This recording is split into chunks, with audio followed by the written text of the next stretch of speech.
Good afternoon. I think, yeah, that's audible. We start today's proceedings. Today's panel discussion is on small town industries as agents of rural transformation, evidence from Dhampur.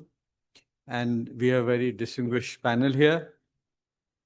Uh, to begin with, I am the moderator for the session. I am Rajiv Ranjan, Senior Fellow at CPR, and I have been given the job of moderating this session. We have, we'll start with opening remarks of Dr. Srinivas Chokakula, who's the President and Chief Executive Officer of the Center for Policy Research. As many of you would be knowing about him, I'll just simply introduce him by saying that he is the Ministry of Jal Shakti Research Chair and leads the Transboundary Rivers Ecologies and Development Studies program. That's the TREADS program, a research cluster founded by him. He is published widely, and on the water sector, he's an expert focusing on transboundary water conflict, cooperation, and governance. Uh, with his opening remarks, after that, we'll have presentation by Dr. Pushpa Pathak, who's the main theme for today's, who's been working on this small towns making a big difference in the surrounding rural areas, taking the illustration from Dhampur.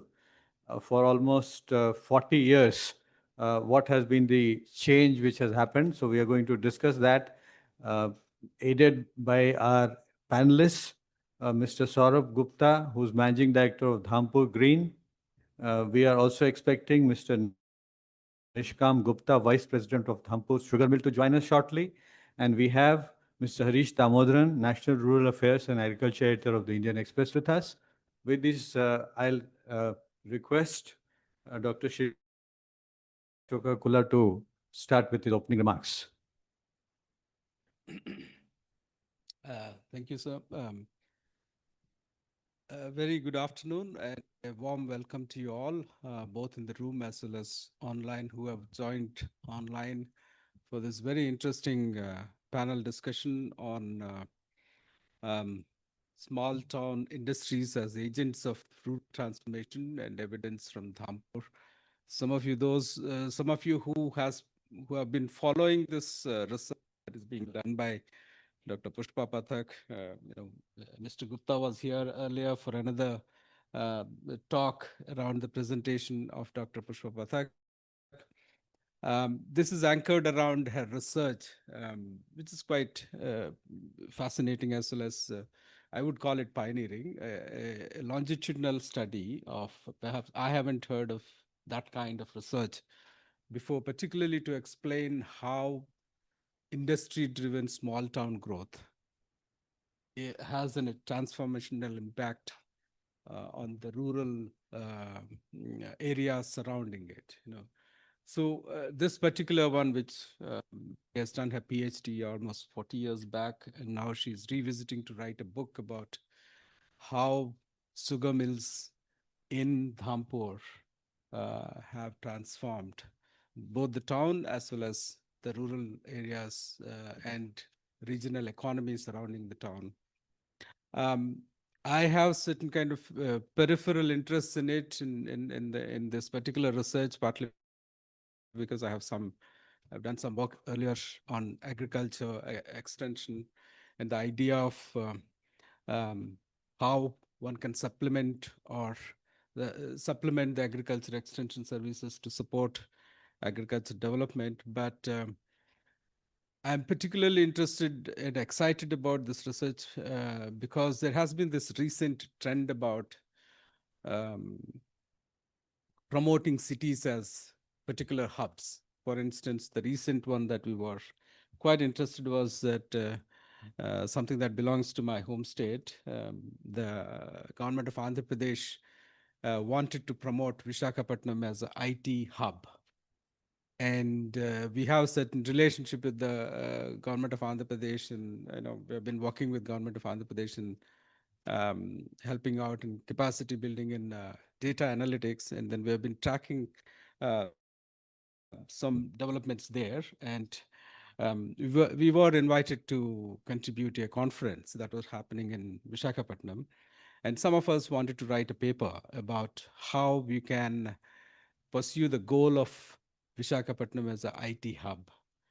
Can you focus on a particular sector and promote growth in that particular sector is a big question, partly because I think there's this argument that it can't grow without investing in the necessary forward as well as backward linkages. That's something almost commonsensical. But it is not just about that sectoral forward and backward linkages. It's about overall growth and creating an ecosystem for enabling this growth. So we wanted to understand how such a growth can happen. And then we were sort of pulling in together thoughts, and then that particular conference got postponed, and then we hope to sort of complete that paper and then present it there. But then that is where this interest sort of converges with it, is about how um, Dr. Pushpa Pathak's research tries to explain a sugar mill driven growth in a small town, transform the rural areas surrounding that town. And this also contributes to the other area about how cities grow in the country. I think there's plenty of work that is done about mega cities in the country and how they grow and their economies and the city region economies. But I think there is very little work on explaining the growth and development surrounding these tier 2 and 3 cities. I think that is where this is a major contribution. And I'm so happy that it's very unique, at least for me, is because the people who were part of this transformation, Mr. Saurabh Gupta, and then uh, who heads the major industry of agro-processing industry there in Dhampur, and then Mr. Nishkam Gupta, who is the president of the sugar mill, the primary drivers of who is on his way. The primary drivers have joined, and then Dr. Rajiv Ranjan, who has retired as the Secretary of Government of India, has seen it all from the top. So it's a very interesting convergence of perspectives from the ground and from policy making at the top. And then Dr. Pushpa Pathak explaining these things, providing adequate material to distill lessons for us. So it's quite an exciting research, and we hope to continue this until Dr. Pathak comes with her book. So with that, I think I look forward to the session. Thank you very much, Dr. Ranjan. Over to you.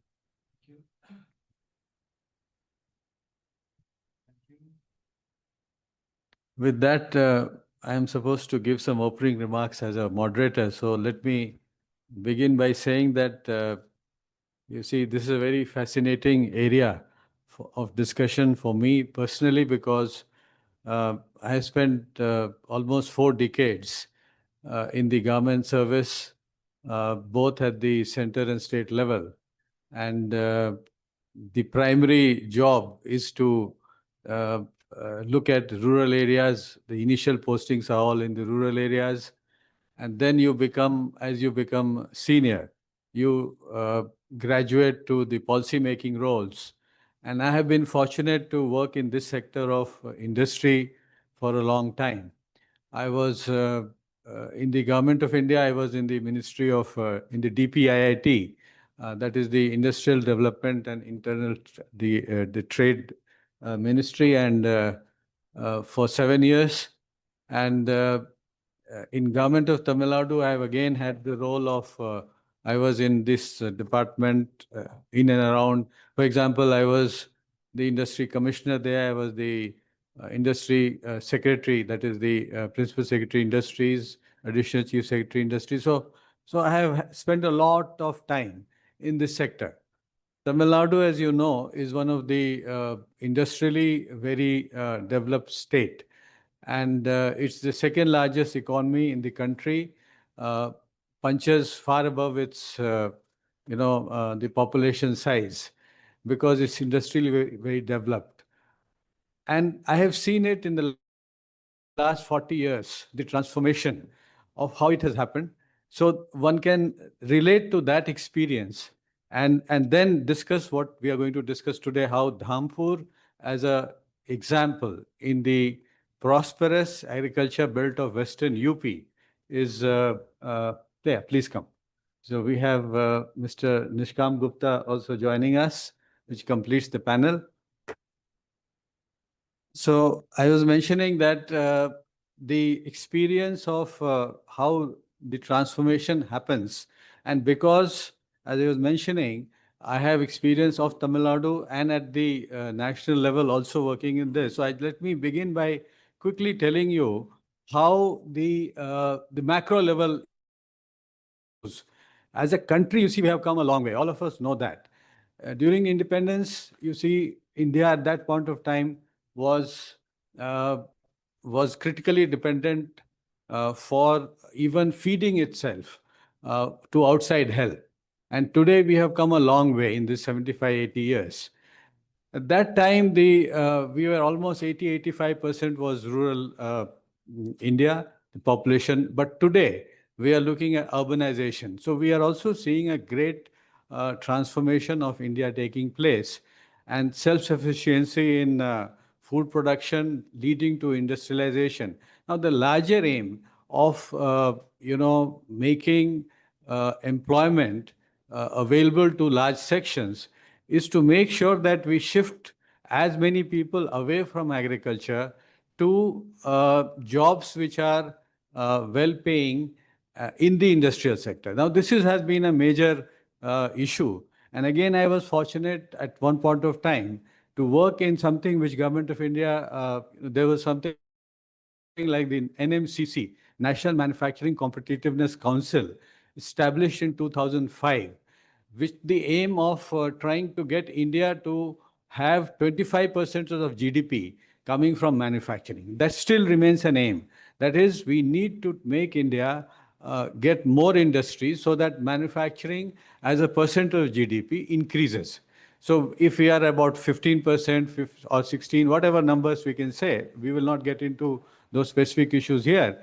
Suffice to say that that is a major issue. So that is why it's of interest to look at what we are going to discuss today, how in one area this has happened, and again coming back to from the policy perspective, in terms of large industrialization is one issue, but now we look at MSMEs because we have MSMEs represented. How MSMEs are a growth engine. We all know that MSMEs, the micro, small, and medium enterprises, are very important and crucial for all this to happen. India has more than 6.5 crores uh, uh, MSMEs, but 97% of them are micro, small, and medium enterprises. But these are the numbers. So when the formulation of the economy is happening, the goal is to make them grow up the value chain. And that is again what we are going to discuss today. Among this large numbers, we all know that MSMEs contribute to more than 30%. So this is very interesting. If you look at the numbers, they are very, very important in terms of job creation, in terms of all the. So 30% of GDP is contributed by MSMEs. 40% of our exports are through them, and 60% of the workforce employed in industries, the MSMEs. So they are very important.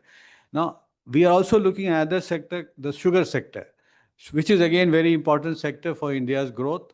And we have about 700 sugar mills in the country. In Uttar Pradesh, which we are again going to discuss, Dhampur as an example, is the largest contributor. Almost 30% of India's production comes from the Uttar Pradesh, and large number of factories are there. Among them, again, private sector, cooperative sector, joint sector, we have many, many issues which we can discuss as we go along. But the broad idea is that how we have seen the contribution coming from the small town industries, how they look at job creation, economic growth, skill development, adoption of new technologies, and how it leads to new jobs created. This is what we are going to discuss. So with these words, I must again say that I have seen seen this transformation happen on a large scale in Tamil Nadu, and also I was also again in Tamil Nadu, lucky to be working in this area. I was looking after the sugar sector also specifically. We had 16 cooperative sugar mills and two public sector sugar mills which we are managing. I was again in charge of that at one point of time. So I have some idea of what the system, how it runs, and how it transforms the local areas. We all know that the sugarcane industry is again a very important agro-based industry, and that is very, very important for this transformation of people shift from agro to agro processing, agro-related, industry. That is the strength of India, and this is what we're going to discuss.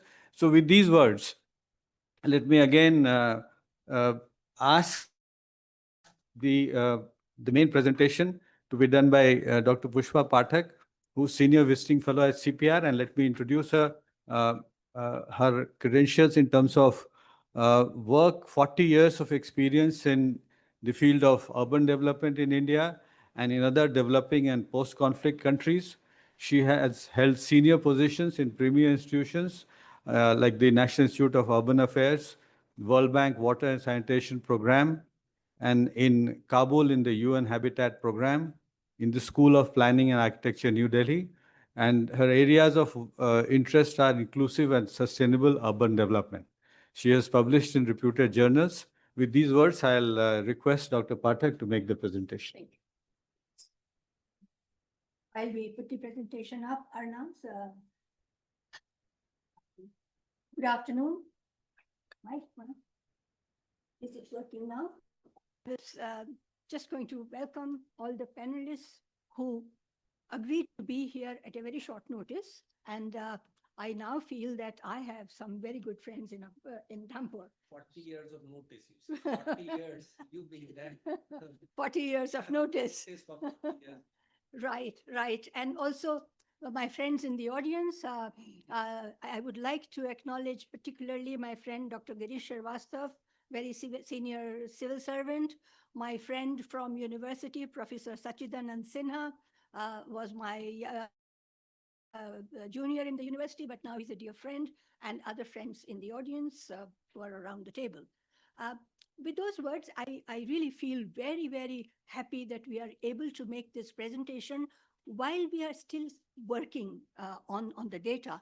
We have collected massive amounts of data and information, videos, and we are processing bit by bit. So we are sharing as we get ready with some information so that we get feedback and we can work on it to improve it. So if you find that there are some gaps, just think it's work in progress. Feel free to give your comments openly, and we will take that as suggestions for further work. So with those words, I would like to start my presentation. Small towns making a big difference in the surrounding rural areas. Illustrations surrounding rural areas of Dhampur, that's been missed. Illustrations from Aladinpur Bhogi and Saraktal Madho. So these are two villages that we studied, and I have studied the same villages 40 years apart. So we have a panel data for both the villages. The plan of presentation is that some of you would have attended the presentation I made on 25th of March in the same conference room. Saurabh was here, some of our other friends were here, and there we talked about the changing idea of small towns. How do we look at small towns and how it has changed?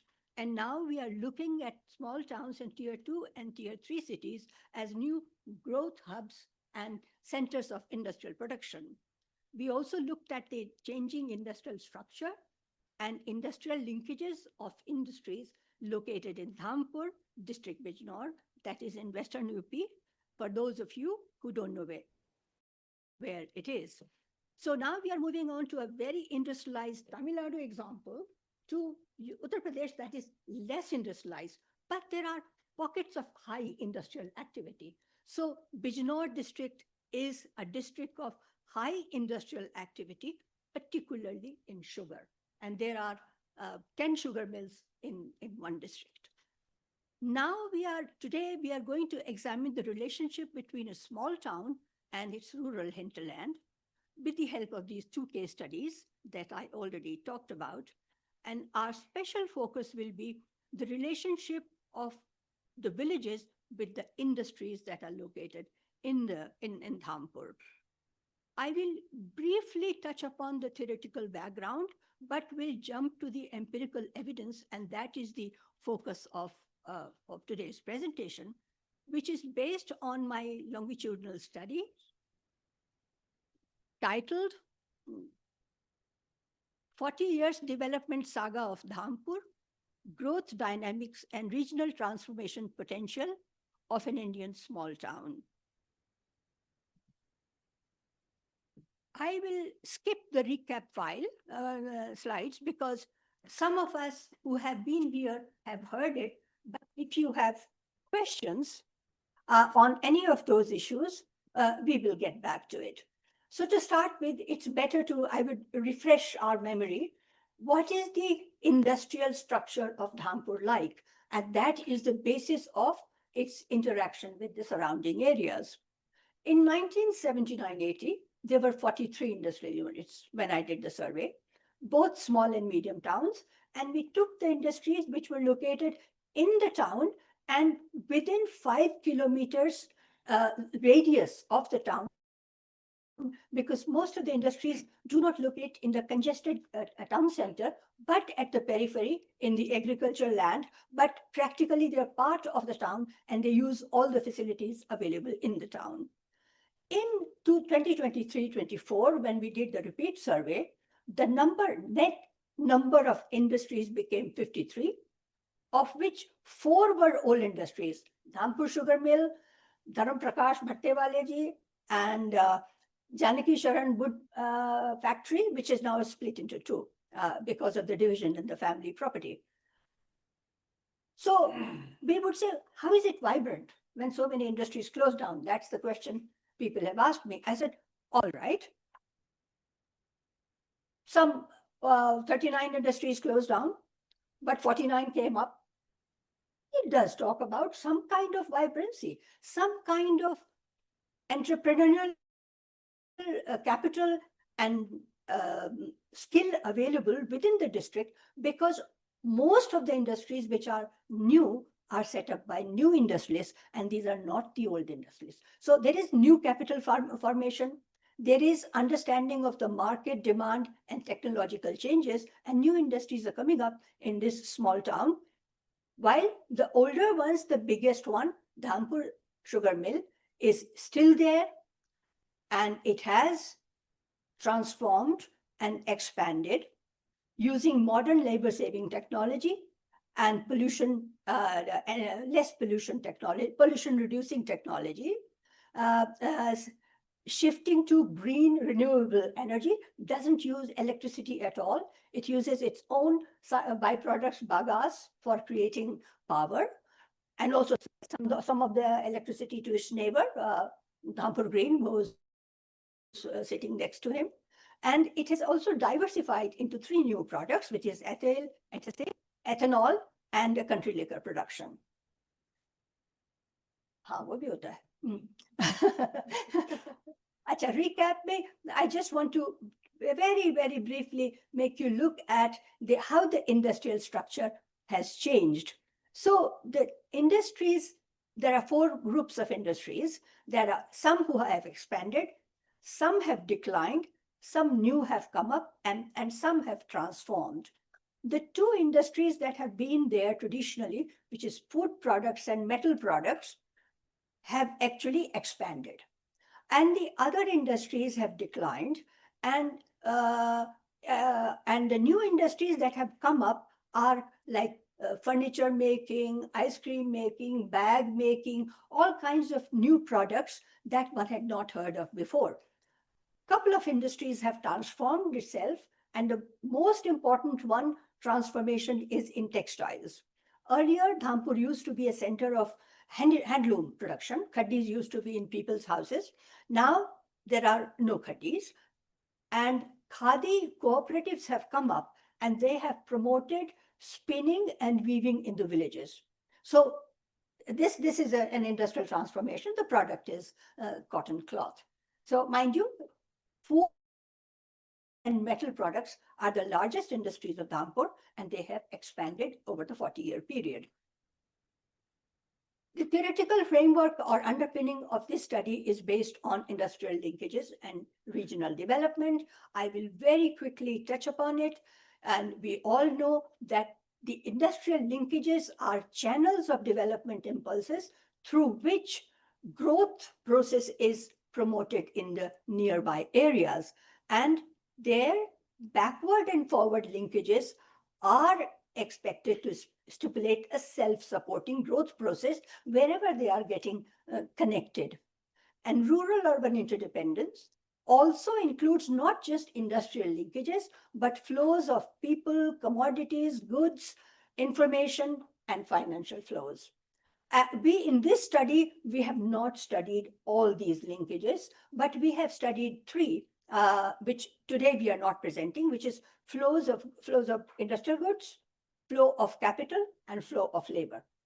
In the book, there will be a chapter on each of those three aspects. And there is a understandable synergy between agriculture production and urban-based activities, and that leads to development in the wider sense, and it may lead to more equitable and pro-poor growth if it is directed properly. So that is a recommendation from one of the authors, Takoli. First, I would like to say how difficult it was to do this study.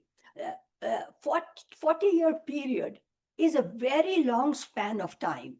A lot has changed. So how do we differentiate between changes that are taking place due to wider changes in the world, like access to information, internet, mobile phones, electronic media, online platform and delivery, less dependence on physical dependence on markets, versus what is triggering from the small towns? It's extremely difficult to differentiate the two. But small towns, in spite of all this, continue to play a larger, important role in the larger landscape of rural transformation by purchasing raw materials, by offering employment, by providing services, and offering wide range of better quality products, goods and services, so that people who were used to going to Dhampur markets to buy goods are still going, but they're not going to bigger markets, bigger cities to buy higher order goods. So their commute has become shorter.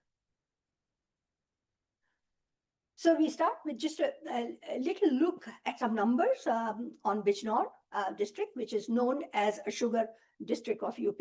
I think I would have said sugar district of Western UP, because I think Gorakhpur is sugar district of Eastern UP. So the number of sugar mills at the time of the first study were 4.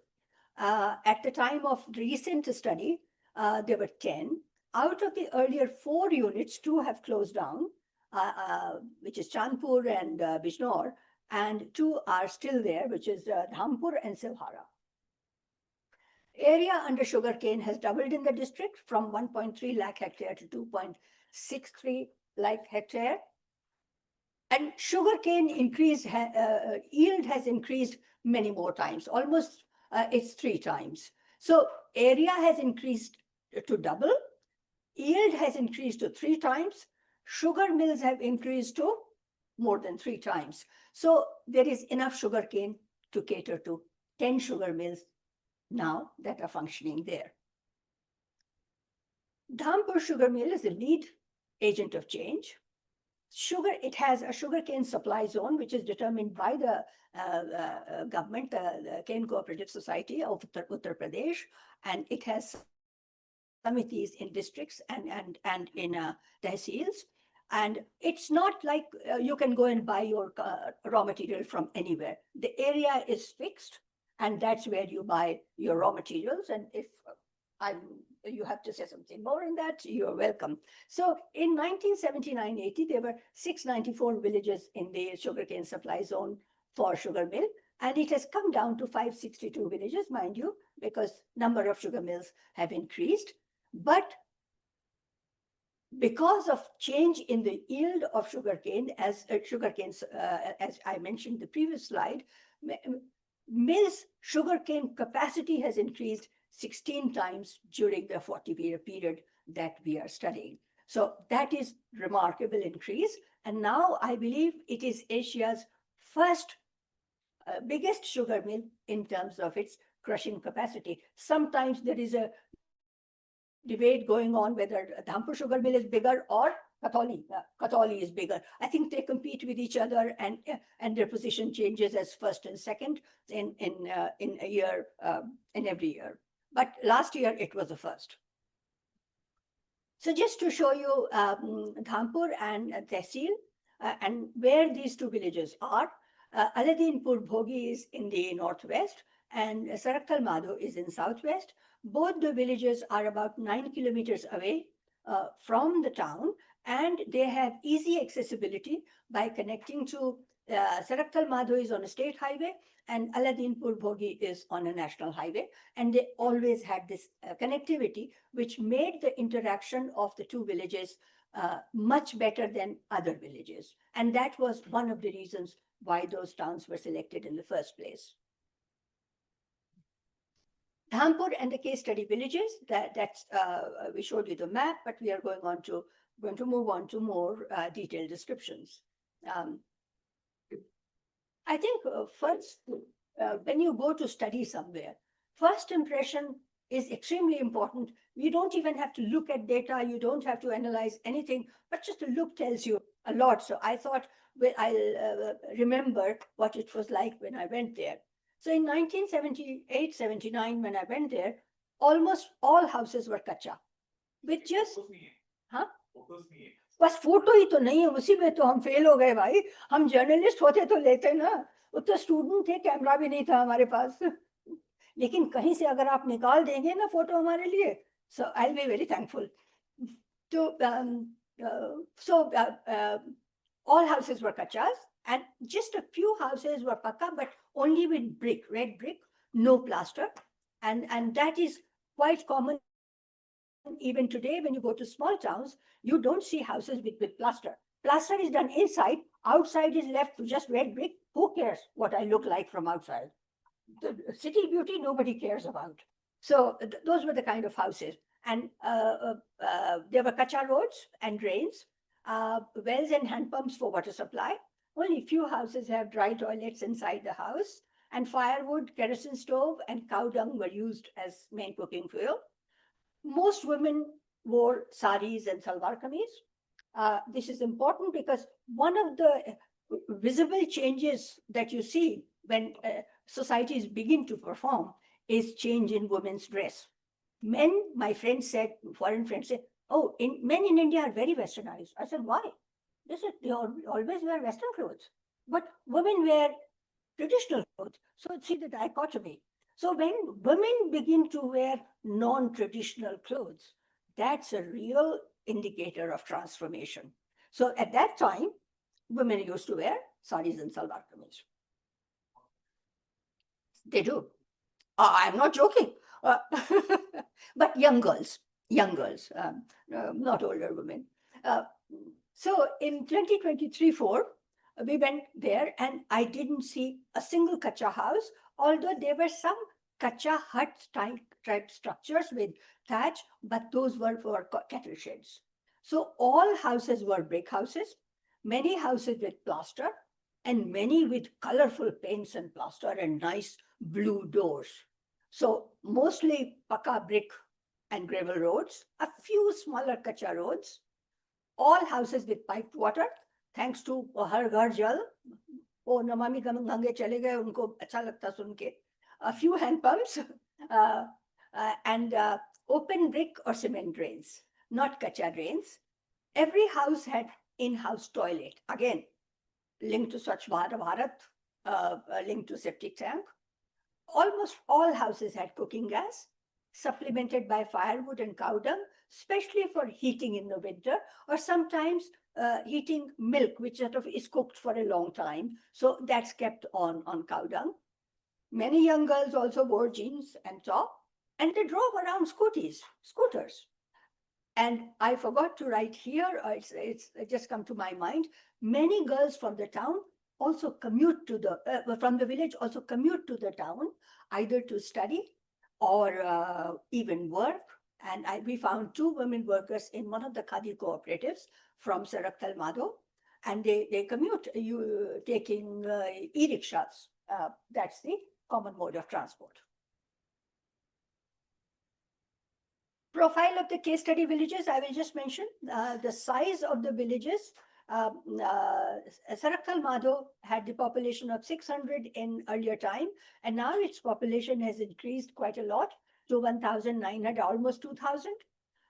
Aladinpur Bhogi's population was larger, 2,500, and it has come to 3,500. So both villages are growing villages, but their growth rate is different, and that is because of the migration pattern of the two villages.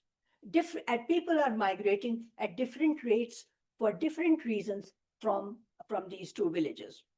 And we leave it at that. I think we will move on. I think transformation is more interesting to talk about.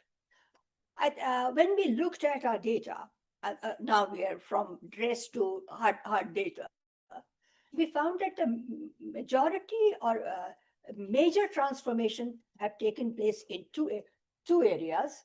One is in cropping pattern, clearly in both the villages in favor of sugarcane. Sugarcane production has increased almost double of what it was. And the two crops that have gone down are paddy and wheat. And a new crop that has come up is mustard. Other small crops are less significant. And the same pattern is observed in both the villages. So Saraktal Madho, Aladinpur Bhogi, same pattern. Sugarcane replaces food crops, paddy and wheat, and brings in mustard as a new crop that is also crash crop because they make mustard oil within the village and sell oil at higher price. So that's the kind of processing that is taking place within the village. Sorry? We are promoting mustard. We are promoting mustard intercropping. Intercropping. With sugarcane, we can also. Mike, please. Shubham, Mike. They have any reason for it. Fodder, because earlier they used to go to the village and collect fodder, and now they find that they have enough space, land for fodder. I think because of productivity was much less earlier, they didn't depend on. Earlier, Have animals gone up? Has the animal population gone up? I mean, the more buffaloes. That we have not. We have some information. We have not analyzed it. But one important Because with this sugarcane, there is so much of the fodder, the tops. Yes. And plus, you're saying they are growing also fodder. So, Yes, so yes. therefore, the animals would have increased. Declined. no. Yeah, it's not there. Correct. But previous village. Can we go back? Fodder has there's no fodder. fodder has declined. Okay. So sorry, I also didn't see. Fodder has declined, but number of cattle we have not analyzed, but we do have. Yeah. It is our survey, household survey. Yeah. The whole thing is based on our data, our household survey. And I'm sorry I didn't mention, our survey included 10% of the households in both the villages. So all the data we are sharing today is based on our household survey. And cattle thing, just one thing on cattle thing I was asking, is not on Dhampur particular, not a milk producer. It's not a milk. Yeah. So anybody who's having a cattle. it's for सिर्फ cattle. अपने लिए Yeah. अपने yes, for own It's consumption. not like, areas, next to the Ganga, like Correct. a lot of area where they have the grass, Right. yeah, grass, they are Mm. producing a lot of milk. But Dhampur, no. milk Okay, production. no. Honey and milk, two things are missing. Right. and Very very good. small amount of surplus they had, they sold it to their neighbors for Yeah. tea and milk. Okay. Within- Not big sale. not big scale. So horticulture is done. Horticulture is down, yes, that looks like it. So I don't know what that was before, I don't remember very well, but Mustard mango, right? no, huh, It is down. Yeah, but mangoes, orchard take a lot of time to mature. Big 7 years, 6 years. 10 years or more. And then second thing is horticulture that because of non-proximity to large market, so it's not a cash crop. So a lot of it rots. If somebody grows them, we tried in the past papayas, very difficult to sell. yes, and the villages where we went to, they said that we have reduced mango orchards. Yes, but other than mango, they had something else. I do not know whether there was papaya, lychee, not there, Not like, not there, only mango. one of the class. Only mango, and we saw some papaya, and we also saw some क्या आंवला आंवला तो बहुत कम था आंवला नींबू but that is more for private consumption Self-consumption. self consumption Sorry. sorry Area of sugarcane. so Yes. sugarcane Has it reduced the water table because are you using drip irrigation for this? No. So At some places we are using this, government is also promoting, they are giving subsidies also. But because of the rats and all, no, they used to damage the pipes. So farmer is one problem. This is the practical problem. and drip irrigation is In Maharashtra it is there. more successful in organized farming. This is Not in organized. Bijnor, very small holdings, Oh. very small land holdings. And second thing is in Bijnor, the water table is good because Ganga Nadi Yes, yes. Yes, and very lot of good. tributaries are there. Hmm. And lot of water for irrigation is coming from canals and the riverlets, small rivers and all those things. okay we can if we can move on Yeah. you can grill the two panelists later on so the similar pattern is observed in both the villages and the second major change I think is in the area of education and what we did was to summarize children below persons below 21 or 1 year's age who were going to schools and colleges at the time of survey at both times. Interestingly, even at 1979-80, 48% boys and 48% girls were going to schools and colleges, which is quite uncommon for Indian villages, even certainly at that time. And the closest data I could look at was 1971's 11 census data. I could have looked at it 81 also, And that time in district Bijnor, 53% male and 50% female were going to school. So it's showing in secondary data as well as in census data that school attendance was very high in Bijnor district. So we tried to later on understand why should it be so. And now it has gone up to 90%, which is, I think, with the promotion for school attendance, government programs, etc., it is understandable. In addition, there were a lot of children, even at that time, who would go out and study outside the village.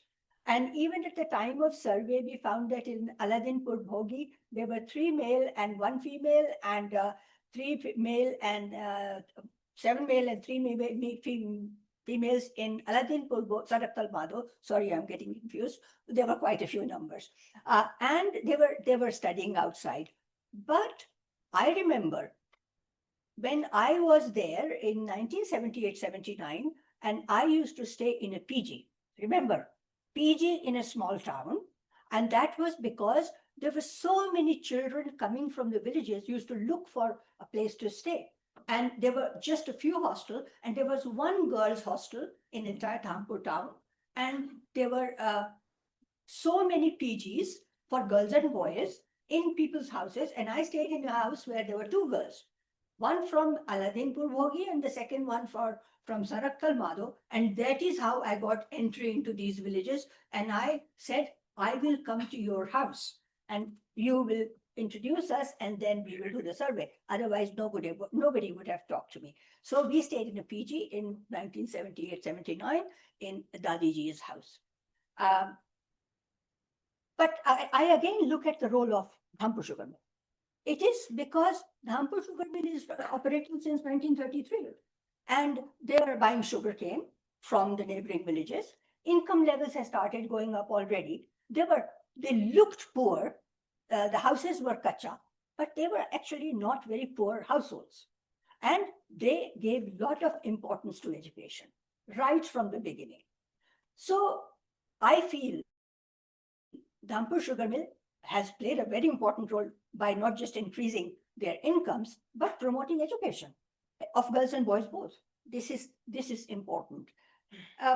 Plus, I think there's also a very important role played by the aristocratic and industrialist family in setting up educational facilities and promoting girls' attendance in schools and colleges. And I have intentionally put pictures of people who have set up a lot of educational institutions.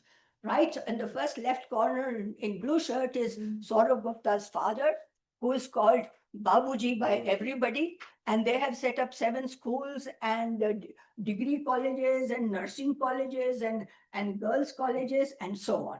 So they are educators in addition to being industrialists.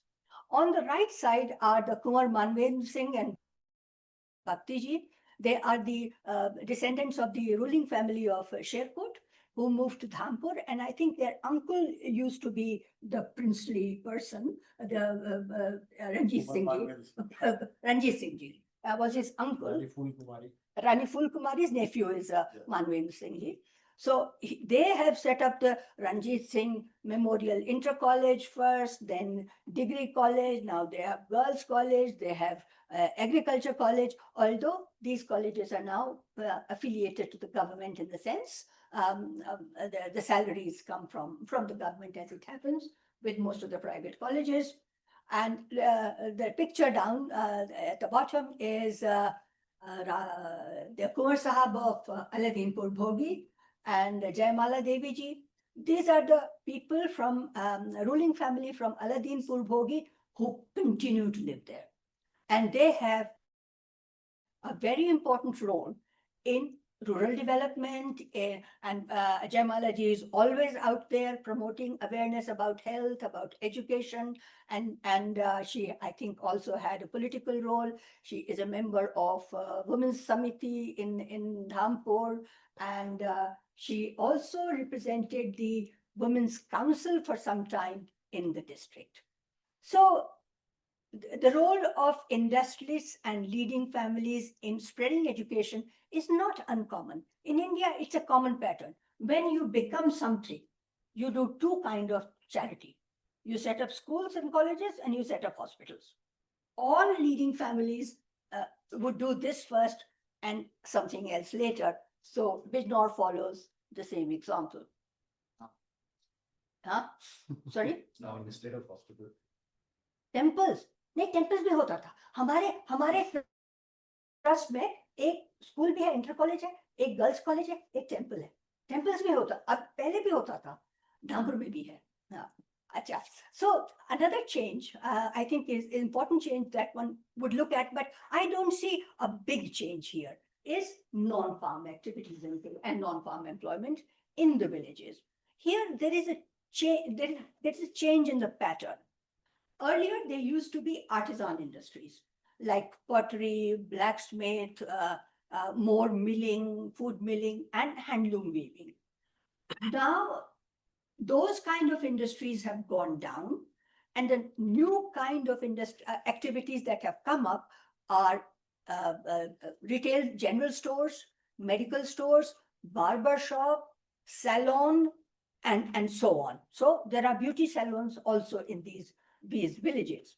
And Jan Seva Kendra, a totally new kind of activity. Earlier, for some time ago, it used to be internet cafe.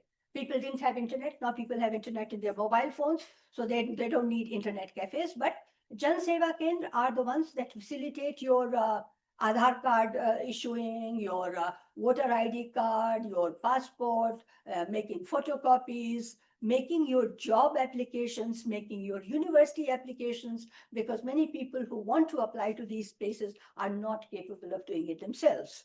So that those are new kinds of activities, and they are also in one of the villages. So non-farm activities do exist. Number of units and employment is more or less the same, but the nature of activity has changed. That is, I think, in relation to broader change that is taking place in the society. Number of workers have come down drastically. Yes. See, Number of workers have come down only Yeah. in one village, and that is because of the handloom weaving has closed down, which had 20 workers. So if you take out the handloom as one industry, the number of workers would not change that drastically. no, the Khansari would have been Is finished the by base sugar. Khansari has become Kansari, zero, yes. zero. That's what, that explains. That is in one, in one it is handloom, and in another it's also Kansari. It used to be in Aladinpur Bhogi. Now Kansari is not there in these two villages, but good making does take place around these villages. And it does happen at the end of the season when the sugarcane supply to the mill has stopped and there is remaining crop standing, immediately kolus come up and they start making good. So that activity is very spontaneous now, but that permanent unit has closed down. Income and prosperity. We tried to study this, although we did observe that income has increased in general, reflected in the kind of houses, asset ownership, lifestyle, and they're also now receiving some amount of remittances from their sons outside. So altogether, income has increased, but many people were reluctant to share income data, and they gave very roundabout figures, and we still are trying to figure out how to structure it and how to compare it with earlier data. So we will look at it later, but for the time being, we thought we'll look at asset ownership as a proxy. More question. Yeah. At one point you had said that people looked poor in 79. But they not are so poor. really poor. Have you seen any change in diet and nutrition for the better of the person? We haven't asked that question. We haven't asked that question. But I think diet would be not so bad because most of them are producing food. And even small farmers are producing food for themselves. So we haven't looked at They that. still not changed to processed foods, industrially processed foods. That Basically, is happening. traditionally. That is happening everywhere, because in these village shop also we see Lay's potato chips hanging out there. That is processed food. So it has become status symbol to buy processed food. But at the same time, because they are food producers, they're eating significantly good food and they're drinking milk. Poorest of poor, some of the SC families may have difficulty, and we did look at the wage labor employment. So many of them said, we get Manrega work for 100 days a year, we do that. And in addition, they get 5 kilo of grain free from the government. So there is plenty of food. Health didn't look too bad. People didn't look poor and weak, just visually. But the impact, which is side effect of good public policies, is that because there is Manrega work, because there is free food, these workers do not want to do agricultural work. Then the farmers are saying, we don't have labor.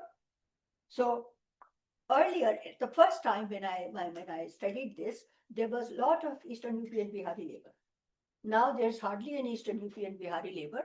I do not understand where they have gone, or local labor has replaced it, and less local labor is migrating outside. It is possible. If once we analyze the migration data, perhaps we will have a sense of what's happening.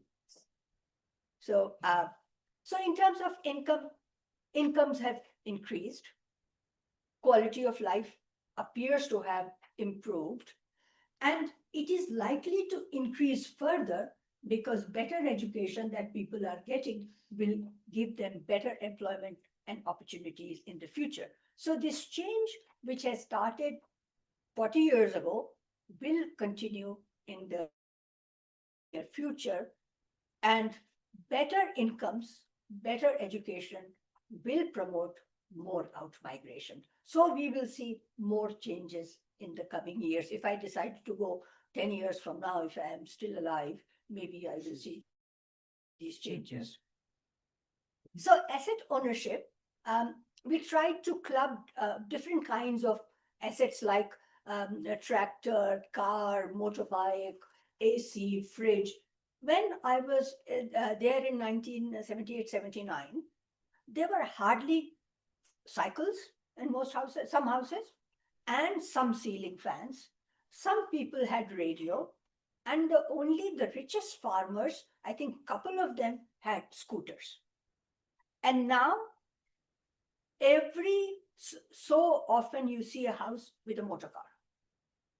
Every house seems to have a motorbike. The reporting may be weak here, and some houses had a couple of motorbikes, one for each son.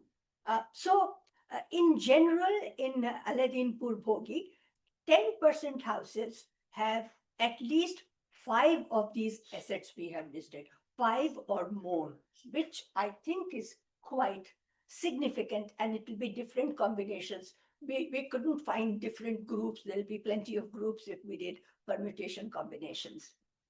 In Sarak Kalmado, there seems to be little less prosperity in terms of this asset ownership. Here, less than 10%, or say 5% people had more than 5 assets. That in earlier villages was more than 10%, it is less than 10%, 5% or so. So it seems little bit less better doing than Aladdinpur Bhogi in terms of assets. So now I think I'm keeping very good time. Most significant rural transformation that I mentioned earlier are change in cropping pattern and education, in addition to lifestyle change, better asset ownership, and more aspirations. Sugarcane has replaced food crops, is clearly linked to the demand from sugar mills or Dhampur sugar mill. And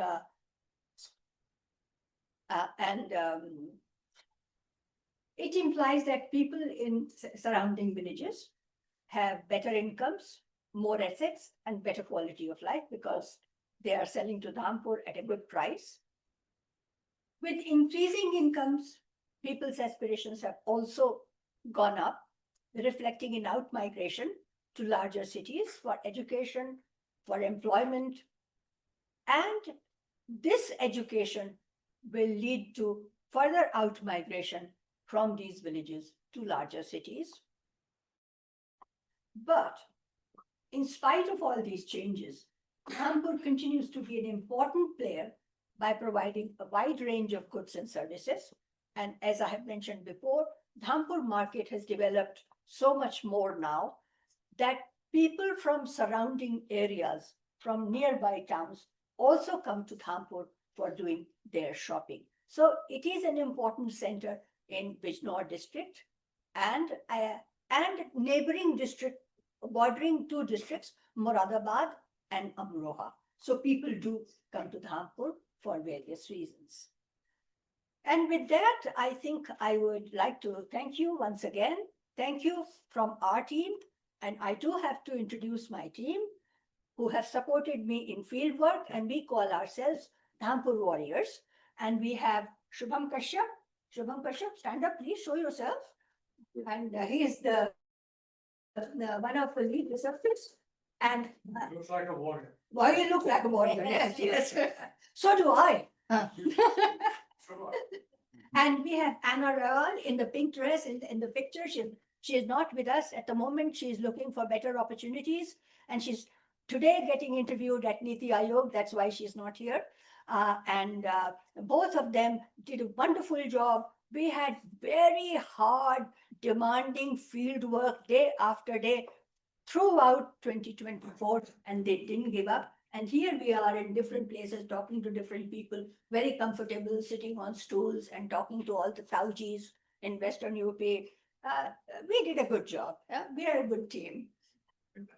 Thank Okay, you. thank you. Thank you, Dr. Pathak, for not only keeping time, but also giving us a very good idea of an area which has seen change for the better. And we have now, in fact, if you go by the structure of the program, we have now interventions from each of the three panelists. And the first would be Mr. Saurabh Gupta, whom we have introduced already as one of the, his family was an anchor in some other things that was mentioned. And he has taken on with pride, trying to make a very big social impact on the livelihood of rural women and farmers by providing them with nutrition-rich food through the enterprise Dhampur Green. Dhampur Green has established an integrated farm collection, processing, and supply chain to prevent contamination and ensure the quality and purity of various food products. That's a very big thing because we know that in many rural areas, quality and is an issue. Not people bother too much about it, about contamination, and now we have also big problems of all these things leading to large number of cancer cases happening. So that is why these kind of things are very important. Where he has done farm to fork entire ecosystem. So that is why, and he is a MTech from IIT Roorkee, and this whole role model is important because that is a very good case study, and also it's a good example for others to follow. So with these words, let me ask Mr. Gupta to make his comments. Thank you, Dr. Rajiv. Very generous comments. I think you added, I'm seriously thinking, what should I start from? So first of all, ever since I've come to know about this project, I was so mesmerized by Dr. Pushpa's work. And so I don't know if I can take liberty here.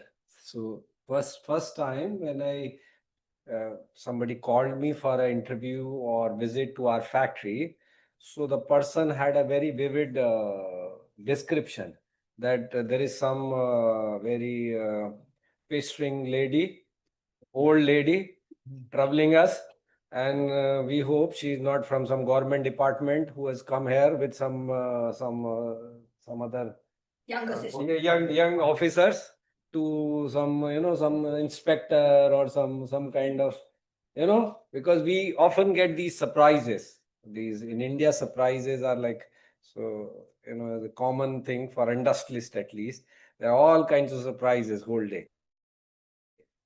But later on, slowly, this guy, Shubham, kept following up, and his messages had a very peculiar, very subtle, very humble, very gentle tone. So I thought this guy seems like not like a harmful fellow. So I called back finally, and then I came to know, and I got very, very excited. Very excited. Ever since I've heard of this study, I got very excited. Initially, you were scared because I'm from JNU. Yeah, all types of connotation, and then like when you say 40 years, she's been here. So like, it's scary. I mean, how can somebody be so sincere and so dedicated in it? I've heard of similar studies in Harvard or in Wharton or Cambridge or things like that. But India, I always say we are the one society which is most rich society, least documented. Least documented. I don't know whether they got all burnt up. So we always reconstructing our history. So like that, so here we have a lucky thing that for Dhampur, there is at least a documented history for 40 years. And I'm sure somebody, I mean, we'll make sure Shubham carries it for next 40 years. No? Hard work. Yeah. It's a public offer. Yeah, absolutely. Anything for this. I mean, the amount of dedication which she has. So now something which I felt always very, very inclined to add on. She has done a study very mathematically, very quantitatively, I would say. So I'll add some qualitative aspects to this study, which can never be captured by a very, mathematical model. So one is that Bijnor, particularly Dhampur, is blessed with amazing resources, amazing natural resources, amazing weather, clean air, clean water, abundant water, lot of land, forest and hills both next to it. Like Jim Corbett Park is next to it, and Himalaya is next to it. This is one aspect. Now I'm going to tell the second aspect. Amazingly diverse population. If she takes it out sometime, and she'll confirm me, if you see the typical population mix there, what is the mix between Hindu and Muslims, what is the mix between various castes of Hindus and various castes Muslims.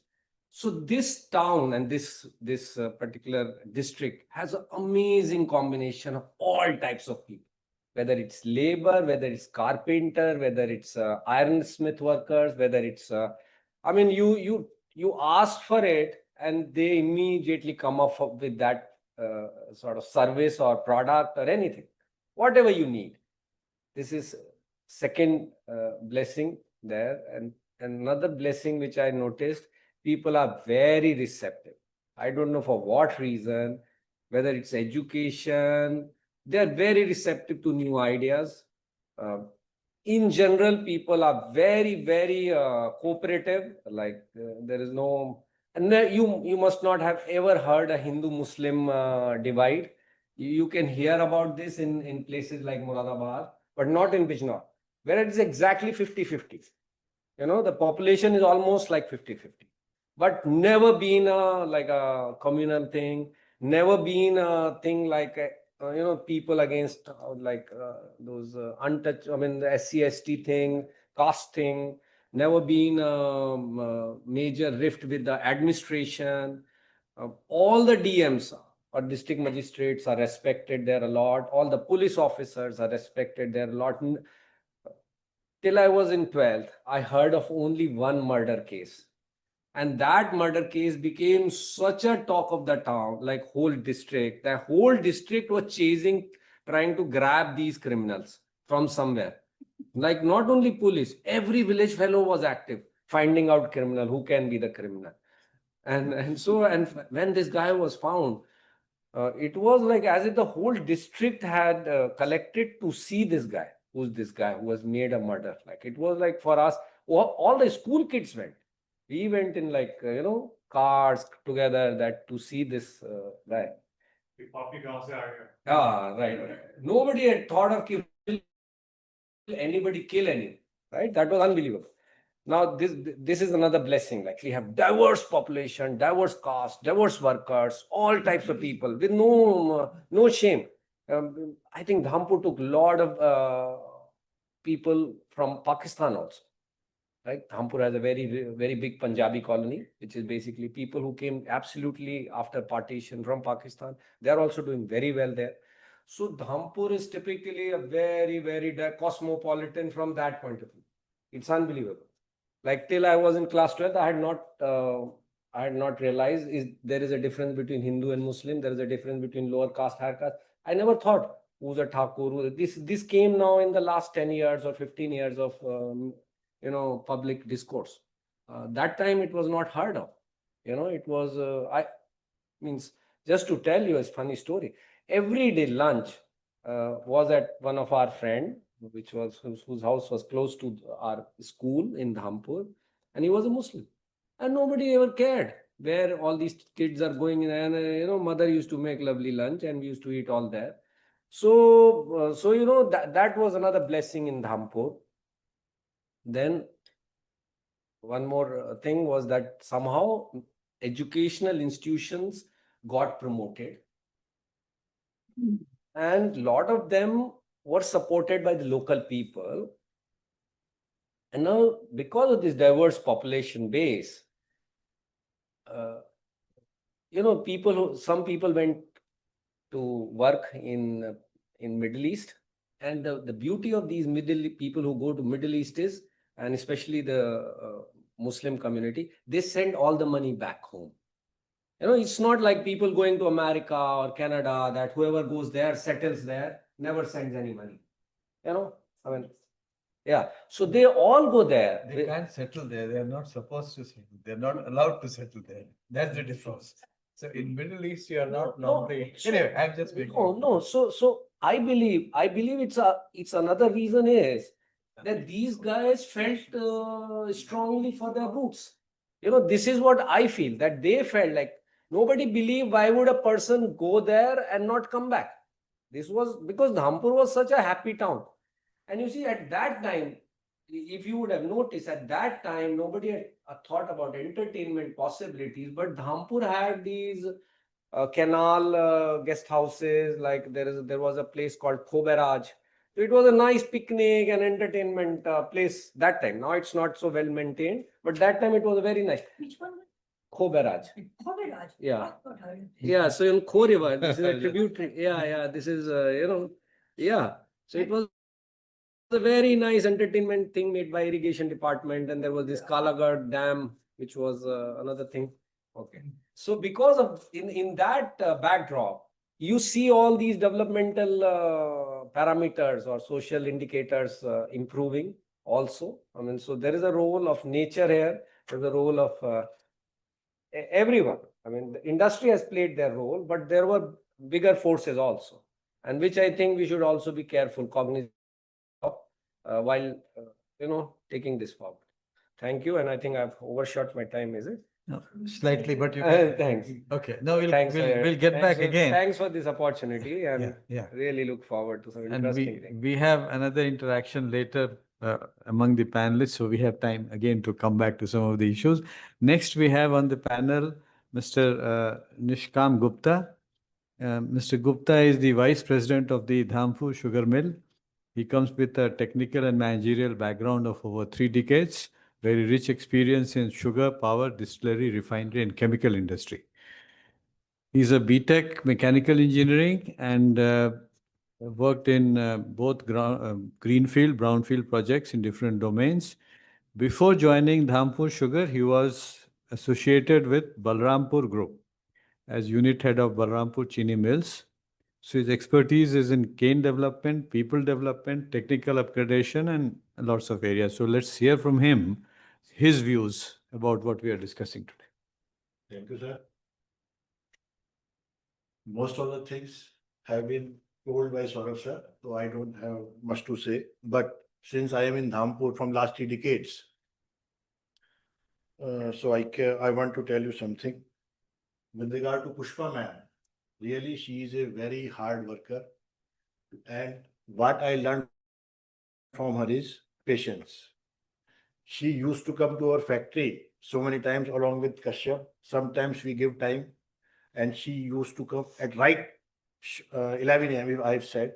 So she was there 5 minutes to 11. But due to some urgent work, we were in plant, or because of some breakdown, we couldn't meet her. So she never made any complaint why I came at 12 or 12:30, or sometimes you couldn't meet. But she never made any complaint. So sorry, ma'am. Sometimes you felt. But you don't have a choice. But you have never shown. But anyway, you have done a wonderful job. And now, although Dhampur is a small town, and we are discussing Dhampur in Delhi, the capital of our India, so it's really a matter of pride for Dhampur. In some previous slides, ma'am have told that now in Dhampur, which is known as a sugar bowl of UP, or we can say India. Initially, there were 4 sugar mills. Now we have 10 sugar mills, but cane area has not increased in this ratio. The reason behind that, we have developed our farmers because of the land issue. Now state highways are being made by the governments. Some farms are coming, banquet halls, schools, build lot of buildings. So area is being decreasing. So we developed our farmers in a scientific way how we can increase our yield. So there is a possibility in horizontal growth, but we cannot grow vertically. So we have a cane development. Yeah. You can grow. Yeah. That vertically, is why not the yield is horizontally. being increased. So we used to literate our farmers. We have a very good cane development team. We used to give them agriculture implants, pesticides, use of ureas, how they can increase their yields. One more topic also came mustard. The mustard crop has been increased. Since we want to educate our farmers as well as we want to develop them also financially. So we have introduced a multi-cropping pattern. Along with sugar cane, you can also sow some other crops also like mustard. So they are also accepting this. We are also working under CSR. Lots of things has been done by Dhampur. We are also running a school in Dhampur. It's a very good school under CBSC. In cane development, we are running so many programs for other pupils also, not from the farmers, other society, for our society. We are also running a Shakunda Shishulok organization we are running. This is for what I can say, poor but तो सही है मतलब less advantage pupil मतलब कम भाग्यशाली लोग मतलब हम जैसे हम रोड लायंस क्लब में बोलते हैं कि जो हमसे कम भाग्यशाली हैं उन लोगों के लिए भी आर रनिंग एन ऑर्गेनाइजेशन वहाँ पे हम लेडीज को सिखा रहे हैं मतलब स्टिचिंग का सिखा रहे हैं ब्यूटिशियन का कोर्स करा रहे हैं so many things are going on so that way we are also doing तो rest if you want to ask anything I can thank you. Thank you. I think sugarcane fields are so dense. How do you do intercropping? By maintaining a distance between the two rows. If we are initially the farmers were doing the sowing with 1.5 feet pattern. Now we increase from 1 feet and a half, 5 feet to 4 feet. So between these two rows, we used to go by intercropping. See, They should have thought of it much before. But that time they were nobody was there to tell them. If agronomy came late. yeah, SRI is a technology, you see, which is, if you look at sugarcane, little technical area, but it's very interesting. The governments, various governments, I had again some experience of that long back, when I joined as sugarcane commissioner in Tamil Nadu, this issue came up, so if you look at instinctively, you feel that more number of, shoots of sugarcane will give you more sugar. So the same thing the farmer also feels. He says that, look, if the gap is increased, I'll have less sugarcane. Yeah. Because so it's very difficult to convince somebody Yes. that opposite is true because of, so this is one big problem. So the SRI scheme, similar thing happens in paddy also. So the technique for doing it is a major challenge for agriculture extension workers and also the cane development department of the sugar mills. So that is why it is to their credit that they have managed to do it, because this is where we realize the difference, which we'll discuss it again. Why is it that the cooperative sugar mills, the private sugar mills, and what is the difference between them and how the private sugar mills, what are the systems and how this is changing the way out of the 700 odd sugar mills in India? When you look at all this, we want to generalize from an example of Dhampur to say what are the learnings. So the point is the spacing among the rows has to be, there's an ideal 4 feet or 5 feet also, because there's one more thing which is happening across the country now. The labor, see, earlier to cut the sugarcane crop, it's a very difficult job. And nowadays it's becoming very, very difficult to get labor to do that manually. Earlier, 20, 30 years back, this was no other way. But today we have harvesters, we have mechanical. So in For example, in Tamil Nadu, I'm talking about 15 years back, when I was, my experience was when I was 15 years back looking after all this. That time itself, we had started looking at harvesters and all that. Now, Shaktiman is making. yeah, and now in Western, again, it has happened. I'll come back later when we have the time. I'm still associated with some of the sugar mills. You see, that is one of the reason I'm supposed to be moderating this. I'm involved with some CSR projects with sugar mills. So we have three in Sakoti, Tanda, and in Meerut, and in Muzaffarnagar we have Titavai, which is one of the very Titavai. large ones. Yeah. And in Eastern UP, in Gorakhpur and in Jarwal Road and Khadda. So I'm familiar with all this, having done this earlier. So the point here is that what has happened in Dhampur through one mill is a very good example of this same thing happening across the country in various ways. But again, we need to understand that out of how many of them are private, how many of them are cooperative, how many of them are in public, and whether this has changed. The mills that I am talking about were acquired, they were earlier by the UP government, run by the UP government. They became sick. Then it was offered for others to take over. So like that, there are a lot of experiences which we can discuss. With regard to cane development, in 2005, we have called Mr. Dr. Hafshe from VSI for this cane development program. That time he told, please increase the cane distance. The farmer used to say he's a mad fellow. Why you called him? But later they came to know how useful it was. We also purchased harvesters 20 years back from Shaktiman. One harvester cost to 1.5 CR. Yeah. But because of the purchase policy of UP government, we cannot use. In Maharashtra, policy is different. In UP, the cane purchase policy is different. That is why it's Still a not problem. spreading. It's still a problem. You see, Yeah. these are again issues of, I mean, Yeah, if issues. we have time, we can discuss this. Yes, sir, yes. Because again, this is one area where I have worked at the regulatory interface, and I've seen and I have some experience of across the country what's happening. But that's an interesting area which we hopefully time. But next, let's go and listen to Mr. Harish Damodaran, who has again a very vast experience as the National Rural Affairs and Agriculture Editor of the Indian Express. We have been reading his columns, very informative.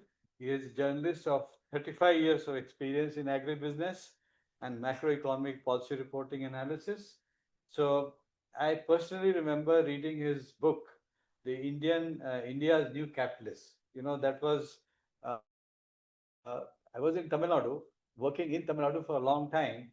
And that gave me a very good, you have very good chapters on some of them. So it was an eye opener for me. So personally, I have seen this book, Caste, Business and Industry in Modern India. That is, with this analysis, he's written another book on Broke to Breakthrough, the rise of India's largest private dairy company. Which one is this? This again, Hudson. Hudson, Again yeah. is in Tamil Nadu. So that's why I guess it has to be Hudson. So good. And now he's working on a third book. So with these, let me ask Mr. Damodaran to enlighten us with whatever we have been discussing, because he has got a macro view of things that will be adding, going from a micro level to a macro level perspective. Thank you. Okay, since this is on rural industrialization, so I was just, I was just checking. I think your capacity is about 15,000 tons of cane per day. Okay, so if you assume that the factory runs for 150 days, that will be something like 22.5 lakh tons of cane. Okay, so I was just doing very fast calculations. So, and you take average yield at about 80 tons per hectare. So that comes to something like 28,000 hectares. So that means 28,000 farmers, farming families the produce of 28,000 farmers are being bought by a single sugar mill. As of now, we are having 90,000 farmers. Okay, 90. I'm just so you can take say 30,000, 35,000. So that is the transformation which is being brought by one company. Okay, so this is one model of whatever rural industrialization which we are talking of. Okay, I think in UP there are many industrial clusters, but which are all struggling. Because I remember going from Dhampur to Afzalgarh. I think you mentioned Sherkot. Yeah, Sherwood. Yeah, Brush making festival. Sherkot is the brush capital of Brush India. capital. You know, yeah, it's a brush nagari, and about something like I think about some 70% of the total painting brushes and drawing brushes are made in made in Sherkot. Not many people know about this particular cluster. You know, and UP I think has many such clusters. So you look at say Kannauj, you know, for perfumes. You look at Aligarh for locks. You look at Moradabad for your brassware. Look at Firozabad for glassware. You know your Mirzapur, Badoi, it is for your hand knotted carpets. Then you look at say the Kanpur, Jajmao, that belt, tanneries you have. Unnao also you have tanneries. Then of course Agra you have footwear. All these things. So when you look at a state like UP, actually there are many clusters already there. But what has happened to them? Like for example, I definitely know that the Kanpur tanneries are in a mess. And at one time the kind of employment they had. And UP actually has a huge advantage. If you ask me, the two big industries. One is sugar, the other is buffalo meat. And buffalo meat has led to there's so much of raw hides. So if you look at the forward and the backward linkages, the potential for UP, industry UP doesn't need all what the things which you're talking of, whatever cyber city, IT hub and all. UP is not Bihar. UP actually has enough industries, and all these towns, etc. So you need a policy which will look at what are the strengths of UP. If you have 100 sugar mills, that is enough. You have so much of potato. If you go to Hathras, but somehow I think the problem with a state like UP is that all the decision making is in Lucknow or in Allahabad. The courts, the judges, and the IAS officers. They I think and the politicians. I'm sorry, but he's from a better. He's from. So yeah. So I'll say that UP's main problem. That's why when you look at aggregate data, even now when you look at it, I think at the start, Dr. Rajiv Ranjan was talking about how you move people away from agriculture. I think the latest data shows that even now I think 56%. See, 46% is all India. UP is 56%. Okay. Agriculture of the workforce is still in agriculture. Yes. So it means basically these clusters aren't running well, and I think if I were a UP politician or somebody, I mean, the first thing I'll do is what is happening to these clusters? Why are they not able to go up? Say Kannauj is producing perfumes. Why can't they become the next France? One district. No, that is a typical. It's not necessary that one district should produce only one product or one product should come only from one district. Yeah. One district, one product is wood products, not sugar. So government is also. No, so that's what I'm saying. So it's a very, I mean, वो तो कोई consultant को लगा देंगे, KPMG को लगा देंगे, and then they'll come out. None of them go to the field, PwC यही है. So they'll come out with nice reports. It's a nice. We know how these reports are made. It's a yeah. So I will contrast this with Tamil Nadu. Okay, in Tamil Nadu, only 28% of the workforce is in agriculture. Okay, yes, and what Tamil Nadu has shown is, you have basically medium scale. I think when we are talking of MSMEs, we have too many micros. Whereas I think in Tamil Nadu, the big thing has been the mid-scale corporates, say, 500 crore, 700 crore, and all these things. So, and there, when you look at individual clusters, and those clusters are not just one industry. It will be, say, 2 or 3 industries. Say, for example, Shivakashi has safety matches, it has firecrackers, and it has your printing business. Okay, Coimbatore has spinning mills. It also has engineering goods. All your castings, auto components, pump sets, textile machinery, etc. Same thing, you go to say Karur. Karur has power looms. It has, this bus body building, bus body fabrications. And now there's a new cluster. Huh? TNPL, Tamil Nadu Least Yeah. But now, which I'm seeing is now there are many, mosquito net and fishing net clusters, and some of them are very big, like I think that VK Polymer, I think he does export of about something like 500 crore, So same thing, you go to say Dindigul. Dindigul has both spinning mills and tanneries. You go to Erode. Erode has power looms, and Erode is also called Turmeric City. Right there, yeah. So, and same thing, Salem has, power looms. They have also, they also have a lot of sago units, ये जो sabudana जो होता है. So I think that is the kind of model, So one thing which she said is about a single company which is transforming a town. Say, definitely, I suppose, say Reliance Jamnagar. You can talk about that this thing. But I think there's nothing. I mean, we need clusters. I think in UP we need to see what is happening to these clusters. Are they? Is there a problem of finance? Is there a problem of marketing? Definitely there is entrepreneurship. So what are the problems that they are facing? So I would say that we need definitely rural industrialization, but it should be something like what say China has done, and it is not difficult, like as Mr. Gupta said, the people in say Dhampur, right? I mean, and I believe that in UP it is. I mean, there is a lot of talent, there is a lot of this thing, but the main problem I think is with the sarkar, with the kind of this thing. It is not a very this thing. So a state which has already achieved something, it has created, whatever, through whatever, whether it is spontaneous or something, you should strengthen those clusters, and I think that is the way to achieve rural-based industrialization, and then of course all this sugar, milk, dairy, etc. That is also another way of this thing. Thank you. I think that was very interesting. अगर industries में there is a difference, अगर हम आप जो clusters की बात कर रहे हैं, शुगर इंडस्ट्री में या जैसे सीमेंट इंडस्ट्री हो गया, पेंट इंडस्ट्री हो गया, केमिकल इंडस्ट्रीज हो गए, उसमें रॉ मटेरियल और फिनिश प्रोडक्ट में डिफरेंस है.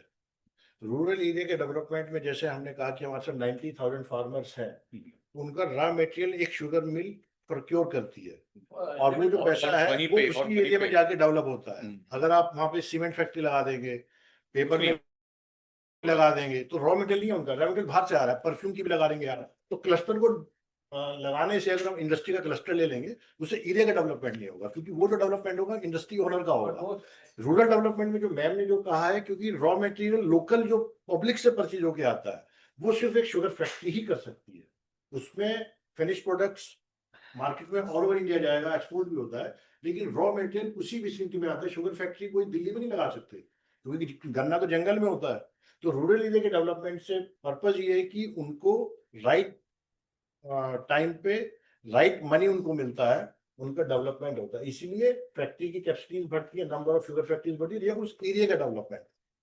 आप उसी फैक्ट्री में 10 अभी सीमेंट प्लांट लगा दीजिए तो डेवलपमेंट होगा ही नहीं, क्योंकि वहां से उनको उतना फायदा नहीं होगा. सिर्फ लोकल आपको एरिया में आपको सिर्फ रोजगार मिल सकता है, एम्प्लॉयमेंट मिल सकता है, लेकिन बाकी पैसा तो उधर नहीं जा रहा ना एरिया में.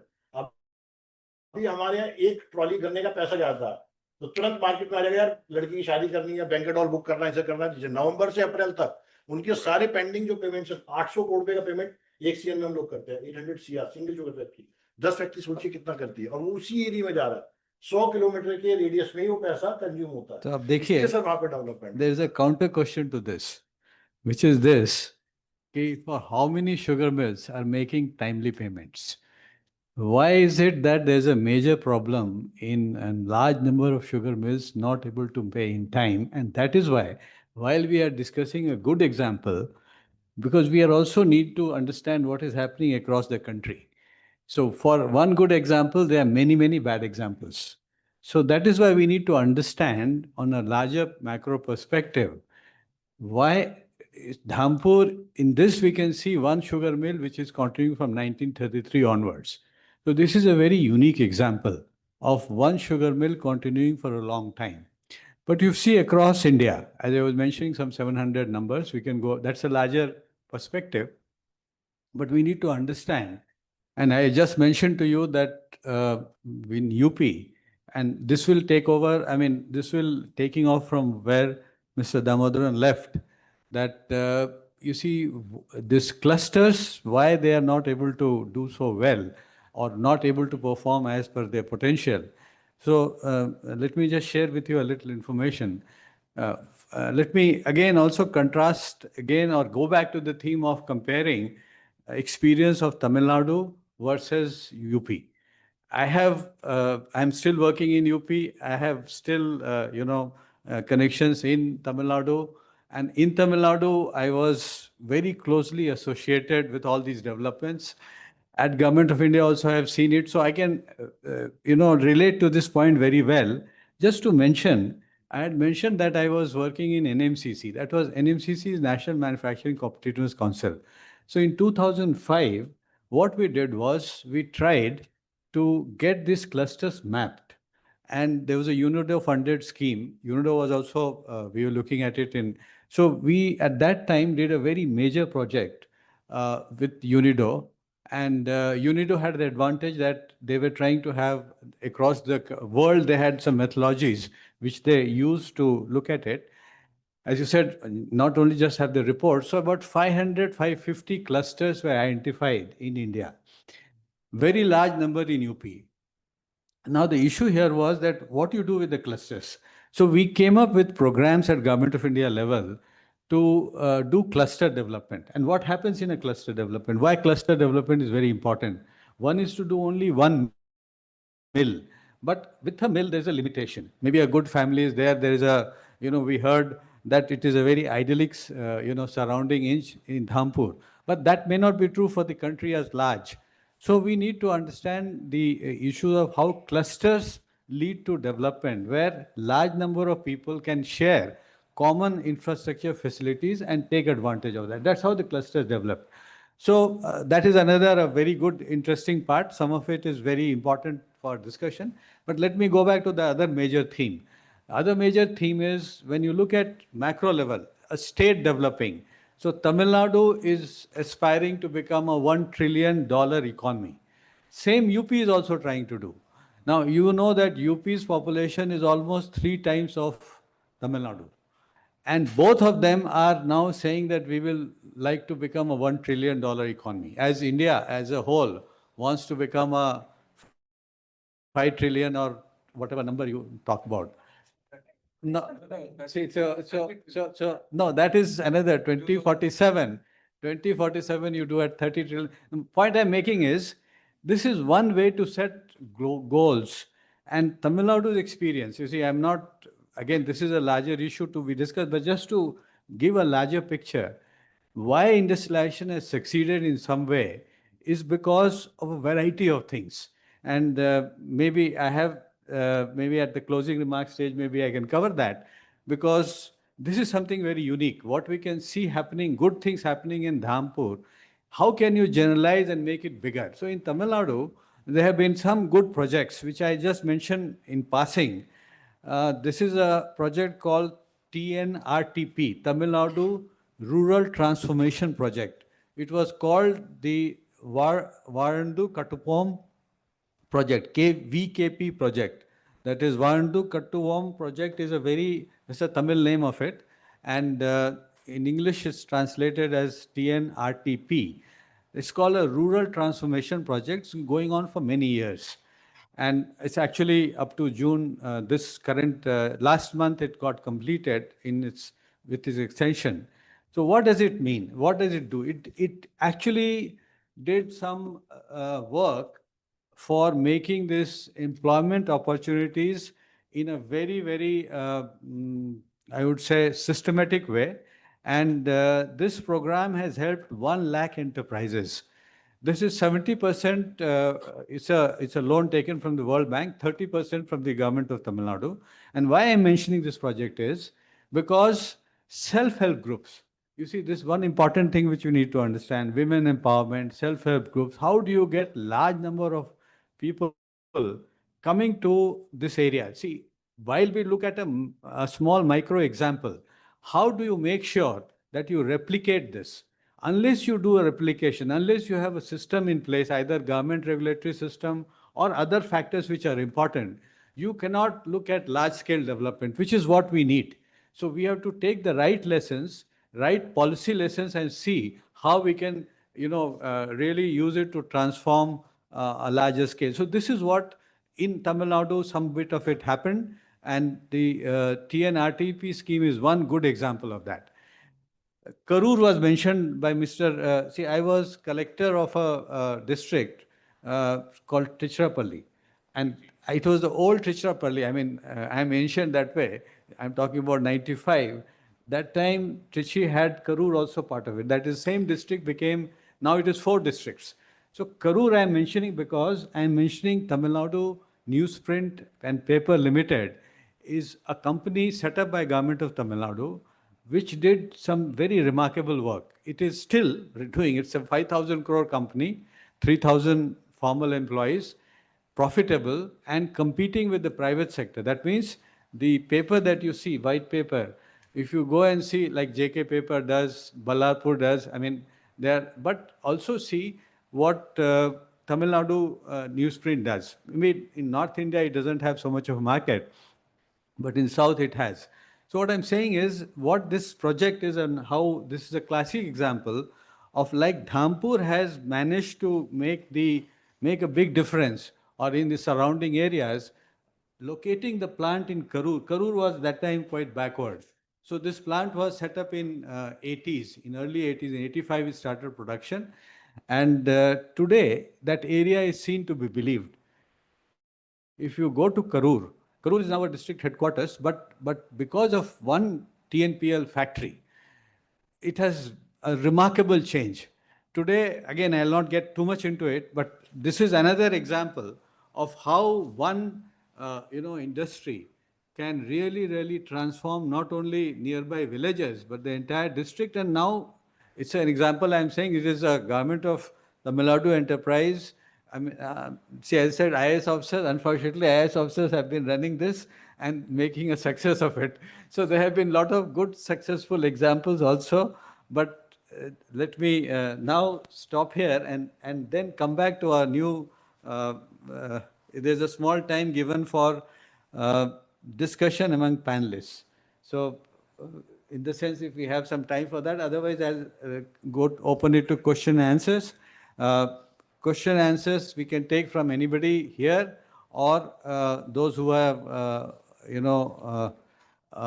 the online. So I'm opening it to questions. Any suggestions? Any remarks? Just 2 4 minutes. Yeah, please. So I gave a macro picture of Dhampur and joining that district at a qualitative level. Now I like to tell a very micro picture of how our factory, I mean our unit, a small unit came about. What was the reason? What was the logic and all those things, and which will cover some of your points, some of his points, and some of ma'am's points. So, I saw that there were a lot of sugarcane in the area. Tell you frankly, after coming back from IIT, my aim was to be in Delhi, do some other venture stuff and all that. So I did some other companies and all that. So this was for me just a venture to make the local area happy, my parents happy that there is something happening in the local area. And there was few pain points which I saw as growing up in that area, especially with my friends. That was that, these, other than that Dhampur sugar mill, the cane payment of most of the farmer was a very big pain point. So basically, sugarcane farmer would, not only sugarcane farmer, a paddy farmer will depend for the payment on a rice mill. A wheat farmer will depend for payment on Food Corporation of India because it was like MSP thing. Then a sugarcane farmer will depend on the sugar factories. So these were the three main crops as she showed, ma'am showed, and her Dr. Pushpa had mentioned in the thing. All three farmers were struggling badly, very bad. And then for rest of the crops, crops which are other than the cash crops, there is a mediator system. You know, we have relatively large farms there in Dhampur. So we grew papaya. So the production was so much that was beyond district level also. So the local guy will, the mediator who would take it to Delhi or whatever will want to buy it at 1 rupee a kg. Now, can you imagine the same papaya used to be sold in Delhi? I checked, 15 rupees a kg. Now look at the markup these mediators have for all the crops. So this was one pain point which I wanted to address through this unit. Second pain point was that consumers, all the consumers, they would get very contaminated, like what sir had mentioned, like jaggery or jaggery or any other food product which is hugely contaminated with all kinds of things. And this is not farmers doing, mind you. This is like farmers are blamed for contamination. It's not farmer who is doing contamination. He's poor fellow growing, the crops standing in the sun. Can you believe it? This is one profession, farming is one profession where you have unlimited downside and upside is totally capped by government because of the inflation control. Come what may, I mean, if there is a shortage of, say, onions, farmer is penalized. Come on, let him make the money. If there is a shortage of chili, farmer is penalized. If there is a shortage of anything, paddy, rice, farmer is told, you bloody don't make No, no, I'll intervene. You see, it is the government is the first to say that the farmers should be getting the right. I must tell you, the major agitation which happened, the farmers' agitation, what was it about? It was against the government trying to make the system work, which is what? They take the control from the middlemen. Now, you see, the middlemen, unfortunately, are here to stay. And if you want to, so this is where the digitalization of the economy, the e-marketplace kind of thing can change it, but it's a major issue. But let me also share with you quickly, because otherwise, you see, the view of government, unfortunately, I'm not here defending government because that's not the point. Here I'm trying to say is the impression which gets carried down is actually the opposite of what is supposed to be done. So I'm just saying doubling farmers' income, if you recall, in 2016, the government came up with a big thing called doubling farmers' income. Doubling farmers' income was a panel set up, and there were people, eminent people, and they have produced reports.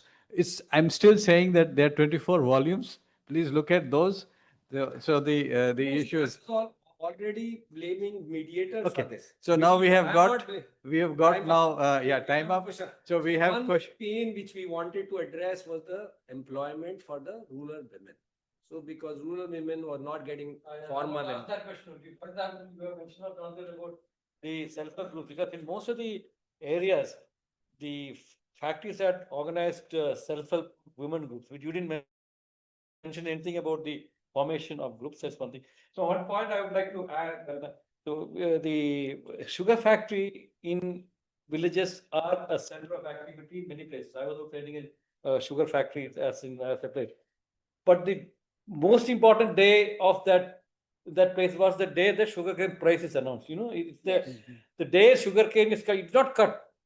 The day much before the season starts, all farmers come and they wait only for the announcement of the next year's sugar price. I think that's what it happened in most of my experience.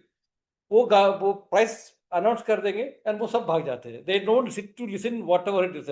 So the sugar factory and the cane development office, their role in the villages were very limited. They used to say that आपको ये price announce करो, हम उसी पे price आपको खरीद दें. So they were not really keen on increasing the production. I found that many factories that and I was heading that in 2000 time. So you didn't have a problem to sell the molasses. All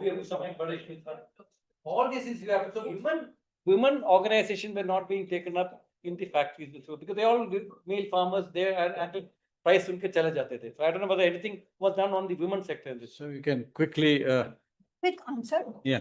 I didn't come across any women's self-help groups relating to sugar because it is dominated by big factories. No, not sugar factory. If they, because income goes up, whether they have started organizing themselves in a micro group and they started earning business and all. No, That's there. South India, this is the biggest model. no, Andhra, Telangana, and all these things. No. Women self-help groups had come out, empowering the women. no. To some extent, there is some organization in spinning and weaving, but not around any other industry. And those are traditional industries of that region. Okay, so Okay. Mr. Chairman, Now, moderator. we have, as I said, the floor is open for asking questions, giving your suggestions. Yeah, please. No, please go ahead. Yeah. No, the question, thank you, actually, thank you, Putpa, that was a great presentation, great research, and really interesting interventions by all of you. So actually, my question is going to be a little counterfactual. Let me honestly admit, I have no background in administration, IAS, industry, or research, so I'm coming from somewhere entirely else. No, but two things that you said, Mr. Saurabh Gupta, really interested me. One is that you came back to this point when you came back from university and so surely there is a situation where we have a sugarcane mill and the sugar acts as the engine for agricultural development, processing, economic in a particular area. But the counterfactual question is this, that when you came there were other alternatives. There was paddy, there was horticulture, papaya. For all you know, there were many other possibilities that could have been developed. And just by one industry taking the driving seat, in fact, you have probably eliminated many other possibilities, which would have given opportunities for SHGs and many other forms of employment. So I'll tell you this. I'll tell you very interesting question. Very interesting question. So I'll explain this. You will find it so surprising. So what we did, how we started this farmer development program, because my interest was that if farmer flourish, I was the largest land owner in that area, holding in that area. So I'll anyway flourish. So my objective was that farmers do well in this area. We started with all kinds of things. We started with organic farming. At our cost, we converted 50 farmers into organic farming. And they were like, what was the prime driver for them? If you ask me why they would agree to convert to organic farming, because they lose production for 3 years or 4 years. That's what they believe. So we promised that we will buy back their entire produce, right? So they did whatever they did. Some did paddy, some did wheat, some did this, that. We tried to buy back all those things and market them. See, ultimately we have to market them. My second thing of the puzzle was how to connect the farmer with the consumer so that this middleman is gone. So one sort of, if you don't mind me intervening, and then you can pick up that point also. So one is you're thinking of a primary product straight to the market. Yeah. But you could also, just as you have a sugarcane mill, you could also have processing units. No. Listen. So that's where I'm coming. So that's where in the end, I'm telling you that. So we tried everything, multiple products, all products, honey, mustard oil, even milk production, even so a lot of these products we tried, papaya, everything we tried.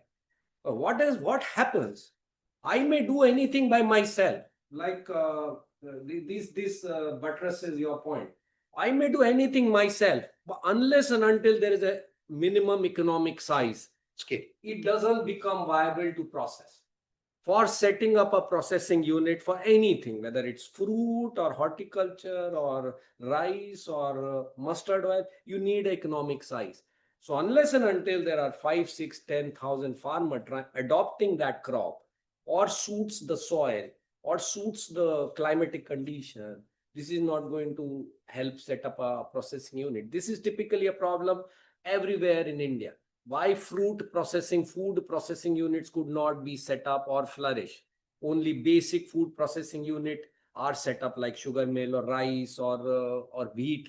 This one, wheat flour mills, because the economic size is not there. Yes, I'll give you again, just a counter example. All of you have been to Bangkok. Yeah. You've all been to the Bangkok airport. Every single, Thai product store is just selling processed fruits, Dried fruits. dried fruits. Right. Why? Right. How is Why? it? Climatic condition. Climatic condition suits fruit production there. It's a 365 days. See, I'll tell you. No, I'll tell you. India is a very diverse and it has all geographic. It has 14 agroclimatic regions. So there are areas where we can do similar and better also. Northeast. What we have not done, no, there are many. See, I'll tell you, there's a whole horticulture mission and there's a lot of literature on this.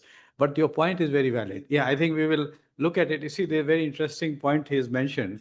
My again point was that the trying to do only primary to go on to value addition has been again an area where we have failed or not is a big issue, which we'll come back to. But let us have others also. Yeah, please. Thank you so much for your fantastic presentation. It was, really interesting, and reflections from the panelists, they're really interesting. I have a question which is a little broader question about it's my understanding, based on, I think, general reading, that the state of Uttar Pradesh had caused quite an organized kind of, the developmentalist state was quite organized and systematic in the early post-independence years.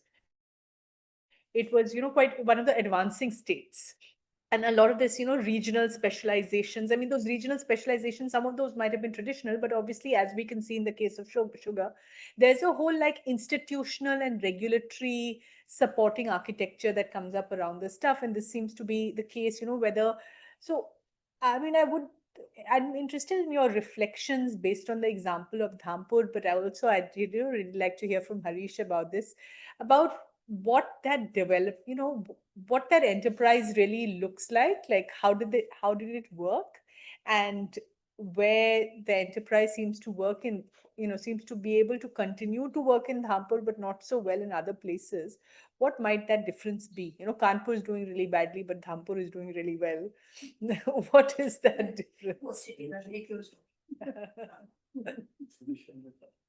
So yeah, I'd like to hear from maybe you Mr. can, Gewirtz. yeah. Maybe open a little bit more Yeah. or answer each question. Maybe there are some. Maybe there's another suggestion that we can collect some more questions because there are some more. Yeah, please.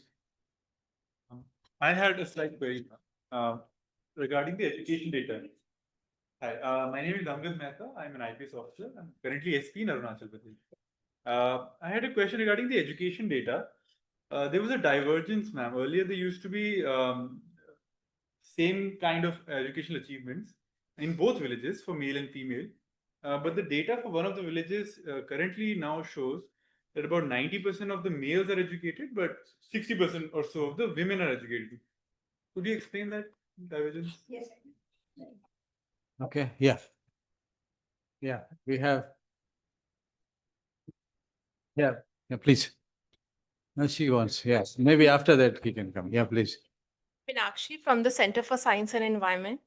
So I have a couple of questions that I just noticed that the plastic bag factories have also increased in Dhampur. And so, how are we balancing this economic transformation? And are we not creating are we not developing environmentally fragile regions? And also, like CSE, our team is working with Agra, Nagar Nigam, and the ULB is not being able to keep pace with the footwear industries. So are we facing those challenges also? Because what we are doing right now, like what we've seen is just a household perspective.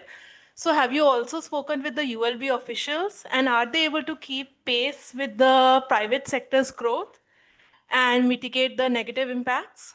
So that was my question. Okay. Maybe one more question. One more question. And then you can. This is with reference to what Harish mentioned about how UP has not been able to make that potential rural industrialization. I mean, like each district can have certain kind of specialization. I'm curious about what is the gap? You know, even though we are talking about what is the gap in terms of, is it the institutional responses? You know, but particularly if you contrast with what Mr. Saurabh Gupta has done through his Dhampur Green. I mean, he has built an industry of agro processing with certain kind of brand image and also scale of operations that reaches globally. And at least he has got operations in the US and all. So if you could put together and then reflect on what is really missing in pursuing that rural industrialization goal, is possible. No, I think communities have made a difference. Like I think in Tamil Nadu, I think the communities like the Gaundars and the Nadars, I think they have been very important, I think, in terms of the industrialization. So all these places which I am talking about, the change has been brought about by one of these communities, you know, like whether it is Shivakashi and Virudhunagar is basically Nadars, your Karur, Erode, this is all mostly Namakkal, etc. It's all mostly Gaundars. So I think that has mattered a lot, you know, and many of them are themselves the peasant communities, you know, so therefore they have been able to make the change. Whereas I think in UP, by and large, I think there's not been that kind of dynamic movement of there is no native entrepreneurial community there, you know. So I think that has been a big difference, and who in turn can, you know, dictate policy, you know. Yeah, who can dictate policy, you know. See the He should not take it lying down. no, I'm saying who can put pressure on Lucknow and Allahabad, you know. See, I think there the problem has been. Let me just find a little finer point. No, it is not about the communities or entrepreneurial spirit, but I'm trying to, as someone who's an entrepreneur yourself, while building that enterprise that has been successful, what are the kind of gaps that you found from the state or state institutions or the policymaker? I mean, that's something that you thought we could actually, if you could.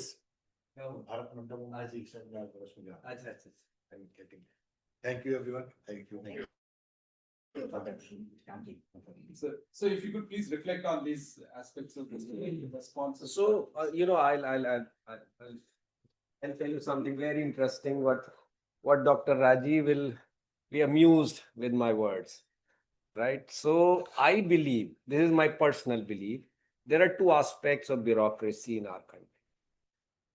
Too much is bad and too less is very bad. So too much is bad. Too less is very bad. Very bad. Now in UP, the problem is, the problem is being a very large state. We are like fatherless. Bureaucracy is very rarefied, very rarefied. The sizes of districts, if you see, very large. Politics is very rarefied and often like herd mentality. You know, the caste the caste politics in UP is also played in at least you should have 5 crore of the thing to make a difference in the caste equation, you know. So UP is a very big state. And I feel the number of districts in UP should be 5 times.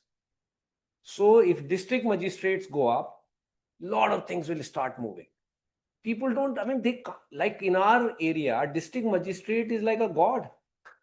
If you ask a tehsildar, have you ever, I remember long back. So in our house, there used to be a kind of a panchayat kind of thing every day in the evening, 4 hour, 5 hour, my grandfather sitting, listening to everyone, what is the problem of the city. So tehsildar is also sitting, some local police wala is also sitting. Police wala has not, like the local inspector or local constable, doesn't know who the SP is or what the SP looks like. you know.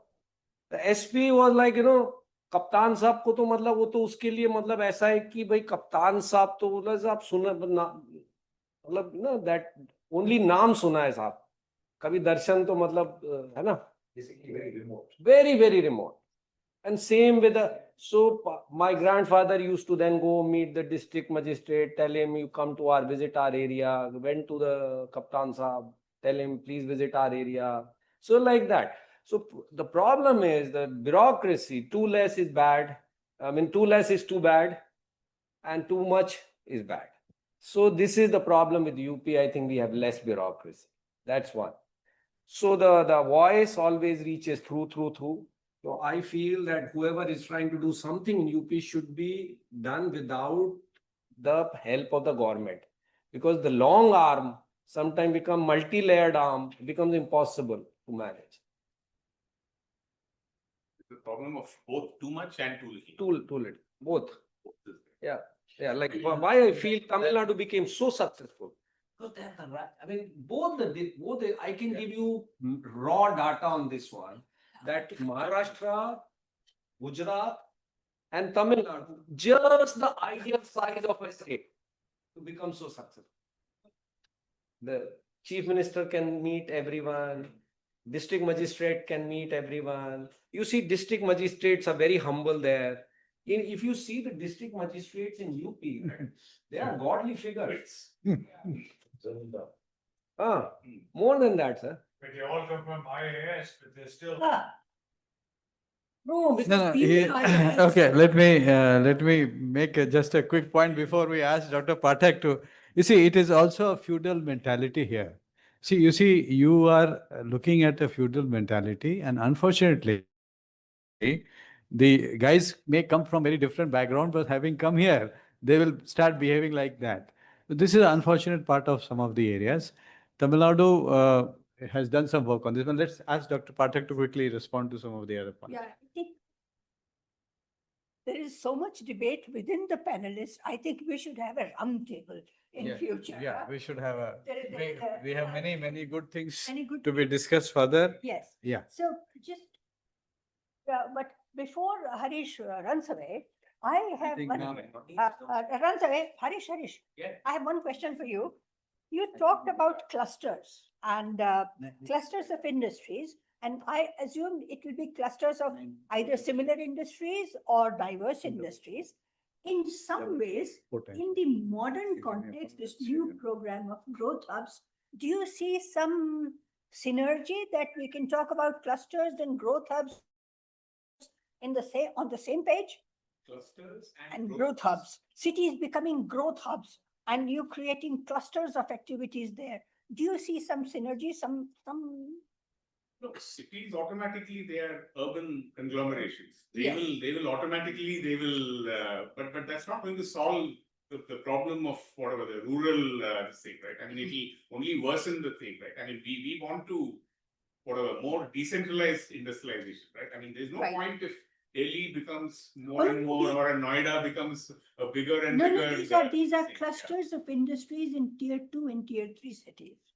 Yes. That's, I think, Yes. is something. Precisely. That's Yeah, what, that's talking what about. we need. Yeah. Okay. Which is what we're talking of rural industrialization, right? I mean, decentralized, so that people in small, in villages, etc., they have an option to, other than just working in the farm. Yes, It's just sure. So you're talking about non-farm employment in rural areas. in rural areas. There's no point in generating more and more jobs in Non-farm. Yeah. Non-farm in rural. Oh, thank you so much. Growth hubs. Okay. Mr. Moderator, any chance I can speak now? No, you have the floor. You are speaking. Nobody has stopped you. Yes, the questions, I have got 3 questions at the moment. The Arkaja's question about what's happening in UP, why this area with Dhampur sugar mill and 9 other sugar mills. I will answer your question. Mills, this area, Western UP is doing well. And in Western UP, there are different industrial clusters, as We have talked about this metalwork in Moradabad, Yes. Saharanpur, this woodwork, and so on and so forth. I think it is not so much the government, it is in spite of the government and private enterprise. The entire Dhampur belt and even nearby districts, it's the local entrepreneurship that's making things tick.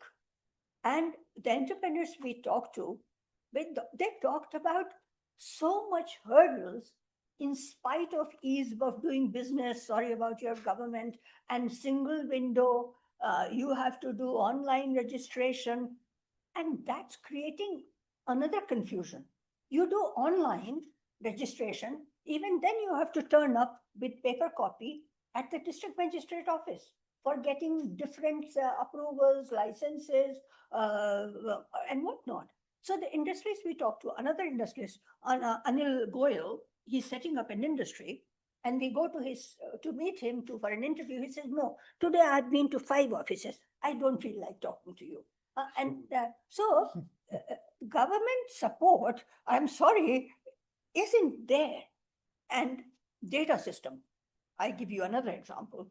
The district industries office moved from online hand record of industries that were kept earlier to online registration, and it's called Udyam website, where you go and register yourself. Very good. You register at Udyam website, you become eligible as one of the things for getting credit loans from the government. You have done it. So Udyam website we went to, we got the data. There are 3,000 districts. And then we look at the address, we go to the address, there is no industry. So there is such a mismatch between data and the ground reality. So what is happening in short? It's private enterprise in very difficult environment that's making it work. If you have patience, you are successful. Government support at the bottom line, in spite of all the rhetoric, has not made life easy. I'm very sorry to say that. Okay. Mr. Angad is not here, so I will answer Meenakshi's question. Plastic bag factories. Even if we didn't have plastic bag factories, and no, wait, 3 here, 3. There is so much garbage in this country. So I say, when we will become Viksit Bharat, at least will we pick up the garbage from the streets? And who is responsible for that? Both the government and people. Everybody goes and throws your garbage outside. So in this small town, we did have a meeting with the municipality, and they say, we have everyday garbage picking, we have drain cleaning, but then you take the garbage from the town and throw it at the boundary. And there is a big municipal dump outside the boundary. So plastic factories are making plastic bags. We can think of alternatives, but managing garbage, plastic is extremely important, and we cannot run away from it. Do I have to answer your question? I think you're welcome if you want. No, Saurabh has answered. So environment is very fragile. In this small town, entire plastic goes in the drains. Open drains are full of plastics and cooler wala chai ka cooler. We love those cooler wala chai, but the cooler went straight in the drain. And then very poor drain cleaners have to enter the drain and take big channi to take out all the cooler wala chai. I said, I never want to have cooler wala chai. So the garbage in India is a big problem, whether it's plastic, whether it's you throw your clothes, you throw your shoes, you throw everything. Okay, so we did talk to the local government. Srinivas, state response. I think Harish has answered your question. So I think The answer on state. non-state response, but in all over India, we don't wait for state response. No, we are Jugaad community. See, I have worked in So- many places for last so many years. I can give you evidence from both sides. I have Would be also done a lot good of to work. have See, I have good state response. It's public administration, always public policy for many years. Mm. Because I am one of the Leader. bureaucrats who have been Stroke is not leading leader. up. You I have can straight away tell you. dynamic And we can discuss. This is collectors, very important. dynamic The collectors. size They of a can do district what- and ideal size of if they district have imagination. versus an ideal person. You see, if there is a. And we have very good examples of people come, do one or two few good things, and then they're gone and fall apart. That's why.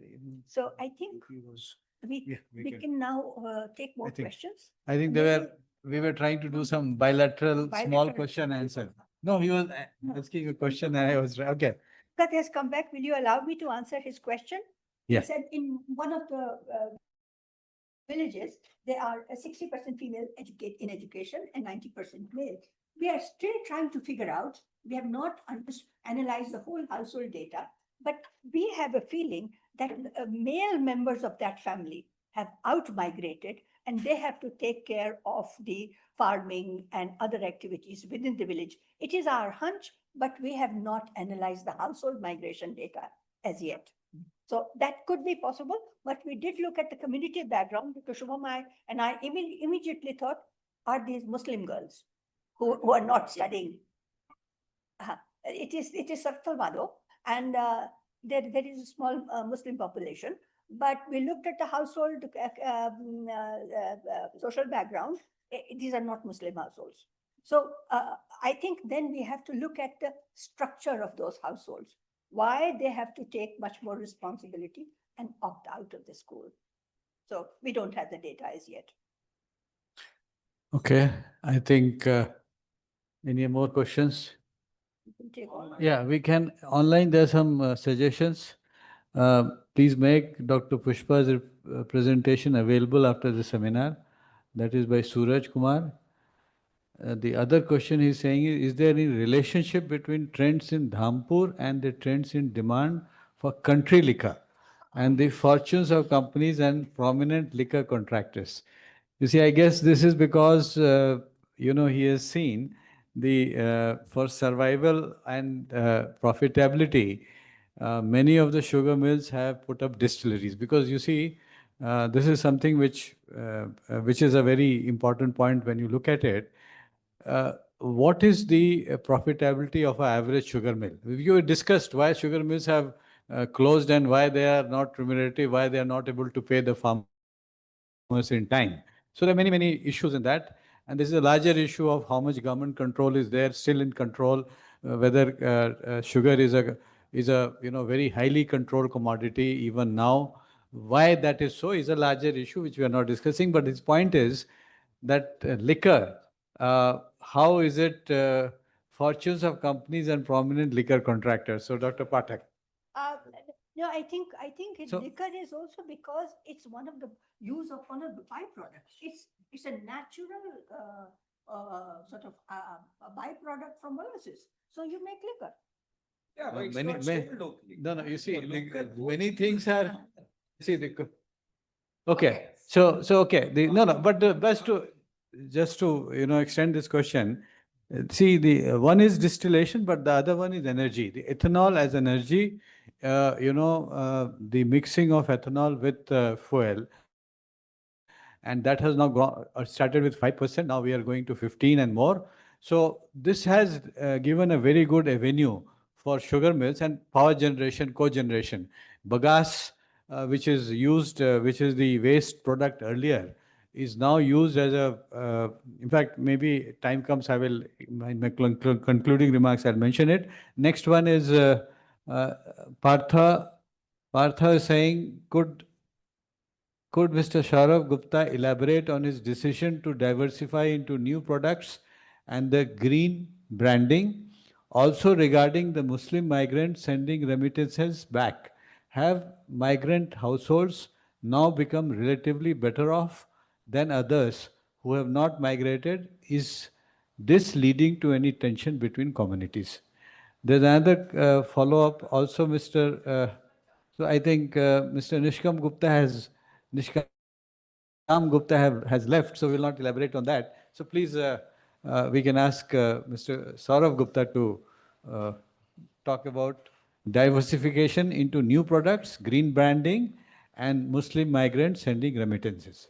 So, we in between the discussion, I had explained that we wanted to do a lot of value-added products, connect the farmer with the consumers, remove the role of the middleman, get consumer a safer product, which he can eat with pride, like traditional Indian food item, which can be eaten with pride without cursing anyone. So this is what we did with the green product range.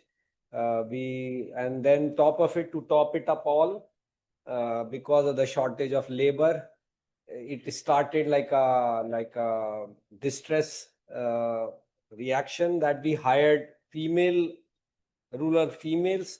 Now that has become a blessing in disguise. So now we have a lot of rural females in that. And green is always like everything is grown in the green area. We are organic, so we don't want to use word organic for certain reasons. So like that, the green is that thing. And the Muslim thing, what you have asked is that it doesn't lead to any tension. Actually, it has led to some very interesting trends, which I had discussed in our previous interaction, that how these Muslim remittances making these Muslim families, Muslim women, educate more. And all the leading doctors, she will come up with that report. A lot of leading doctors in that area, architects, professionals, are Muslim ladies. What about the business people, entrepreneurs? Not so much in Muslim community, not much from the Jat community, mostly Baniyas. But small entrepreneurs like in metals and machinery, they're yes. all Muslims. Yes, they are all. Yeah, so they were traditionally metal product Yes. makers, and some of them, we have history of 3 generations, they have become bigger machine makers. So there is growth in metal. It's all caste specialization. It is caste and community specialization. Okay, now we shift to another question. I think that's directed to me. Champaka is asking, thank you for the thought-provoking discussion. This is a question for Dr. Rajiv Ranjan Mishra. No, you see, Mishra I'm only Dr. Rajiv Ranjan. I have dropped my surname, so it stopped at Rajiv Ranjan. Dr. Rajiv Ranjan Mishra is another guy. And so he was in the urban development sector, so that's why you recall his name. Yeah, so that's why he's okay. Now the question is, why cities grow is an unresolved question. While the establishment of paper factory in Karur, TN spurred development in the city and its vicinities, there are other examples such as Ambur, where an industrial township has in fact circumvented growth for the city. Is the Karur's growth story an exception or a representative case? Okay, there's also another question, follow-up, I think, what is the combination of factors that spurred growth in Karur infrastructure governance? So let me very quickly, we are also running short of time, but I'm happy that there are a lot of questions which are coming up. See, this is again, I have again, let me share with you a lot of connection with this because one is I served as a district collector there. I was also 3 times the chairman of this company, Tamil Nadu Newsprints, overall in my last 25, 30 years of 35, 36 years of service. 3 times I was chairman. So, and the last one was just before my retirement. So I can tell you again a longitudinal view, what we are discussing today over the last, and this factory was set up in 79. It started. It's a very interesting thing and a very, very good case study. It is a case study very well cited. So that's why I wanted to explain.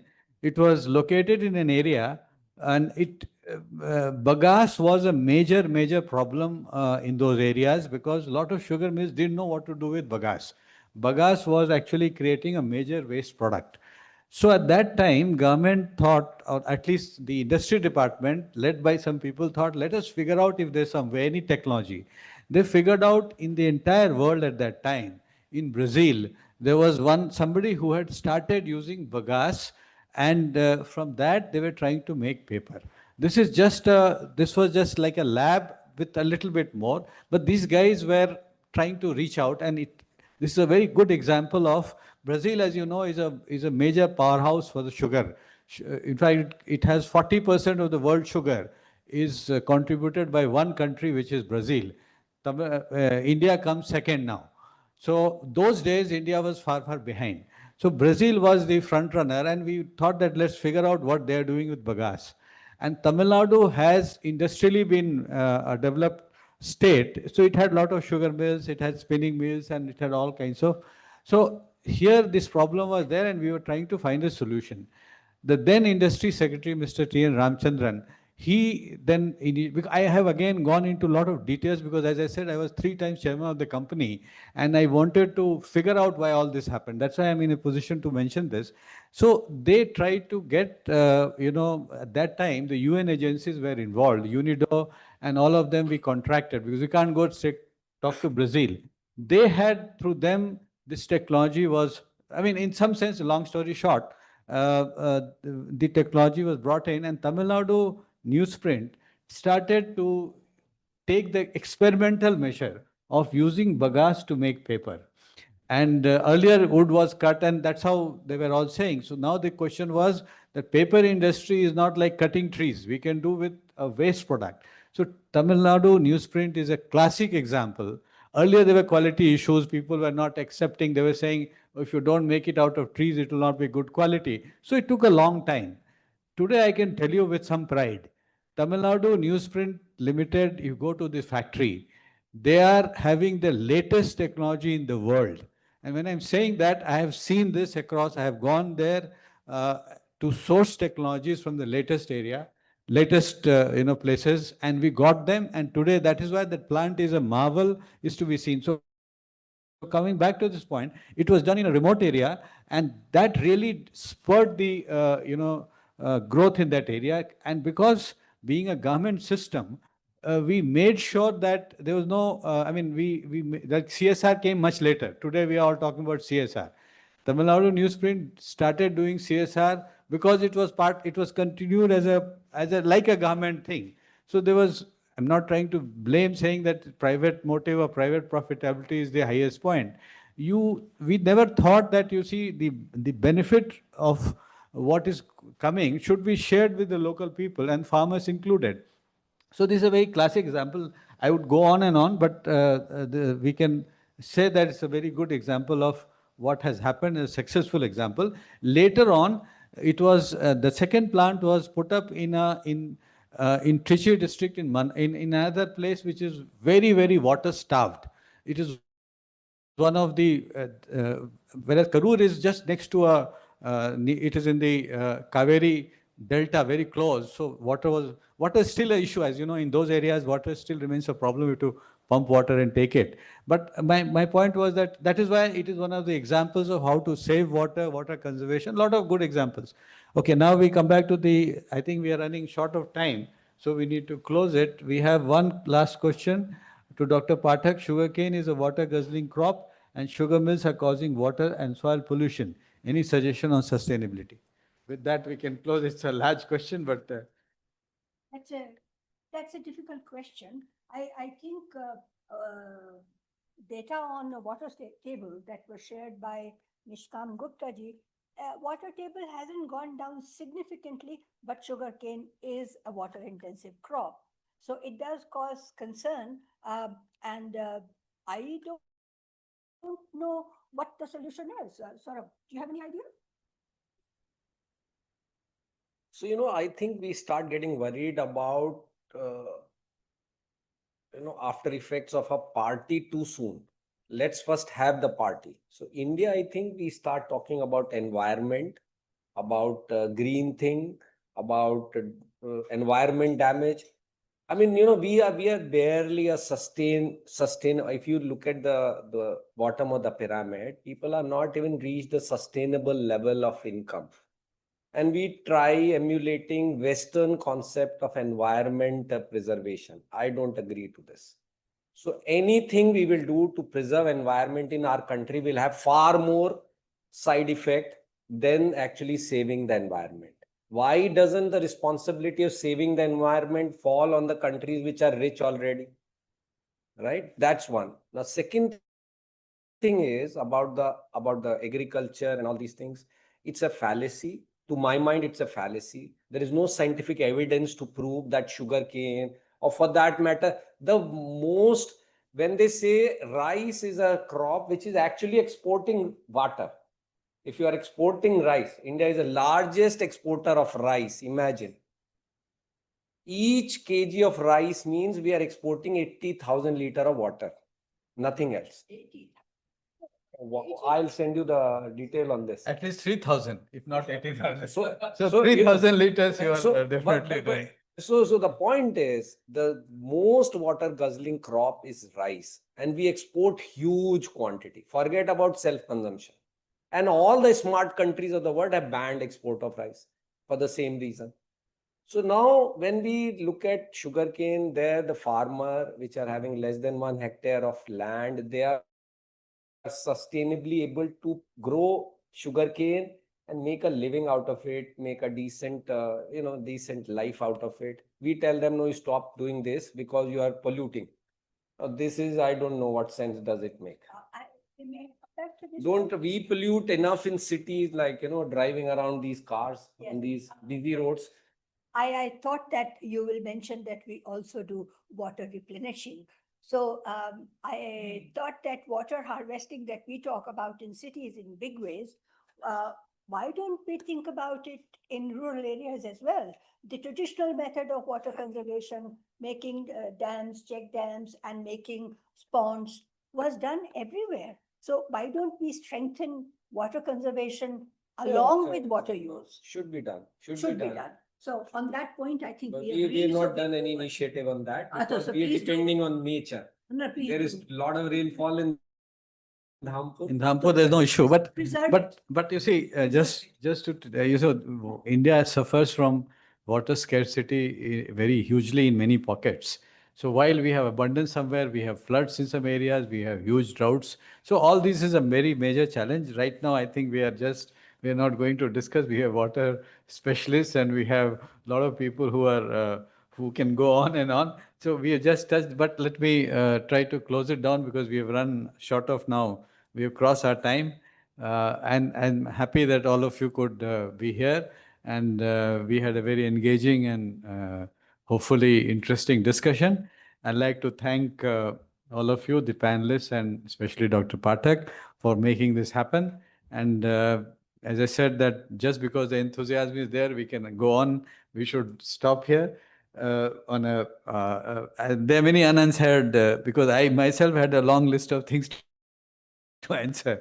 Then I told that maybe Mr. Saurabh Gupta, we can have a bilateral discussion separately about the size of the districts, about the desirability of government, being big or small, and we can go on. These are very perennial topics and very dear to us. We can go on for hours together with that. So with this again, let us end here with a note of thanks for all of you.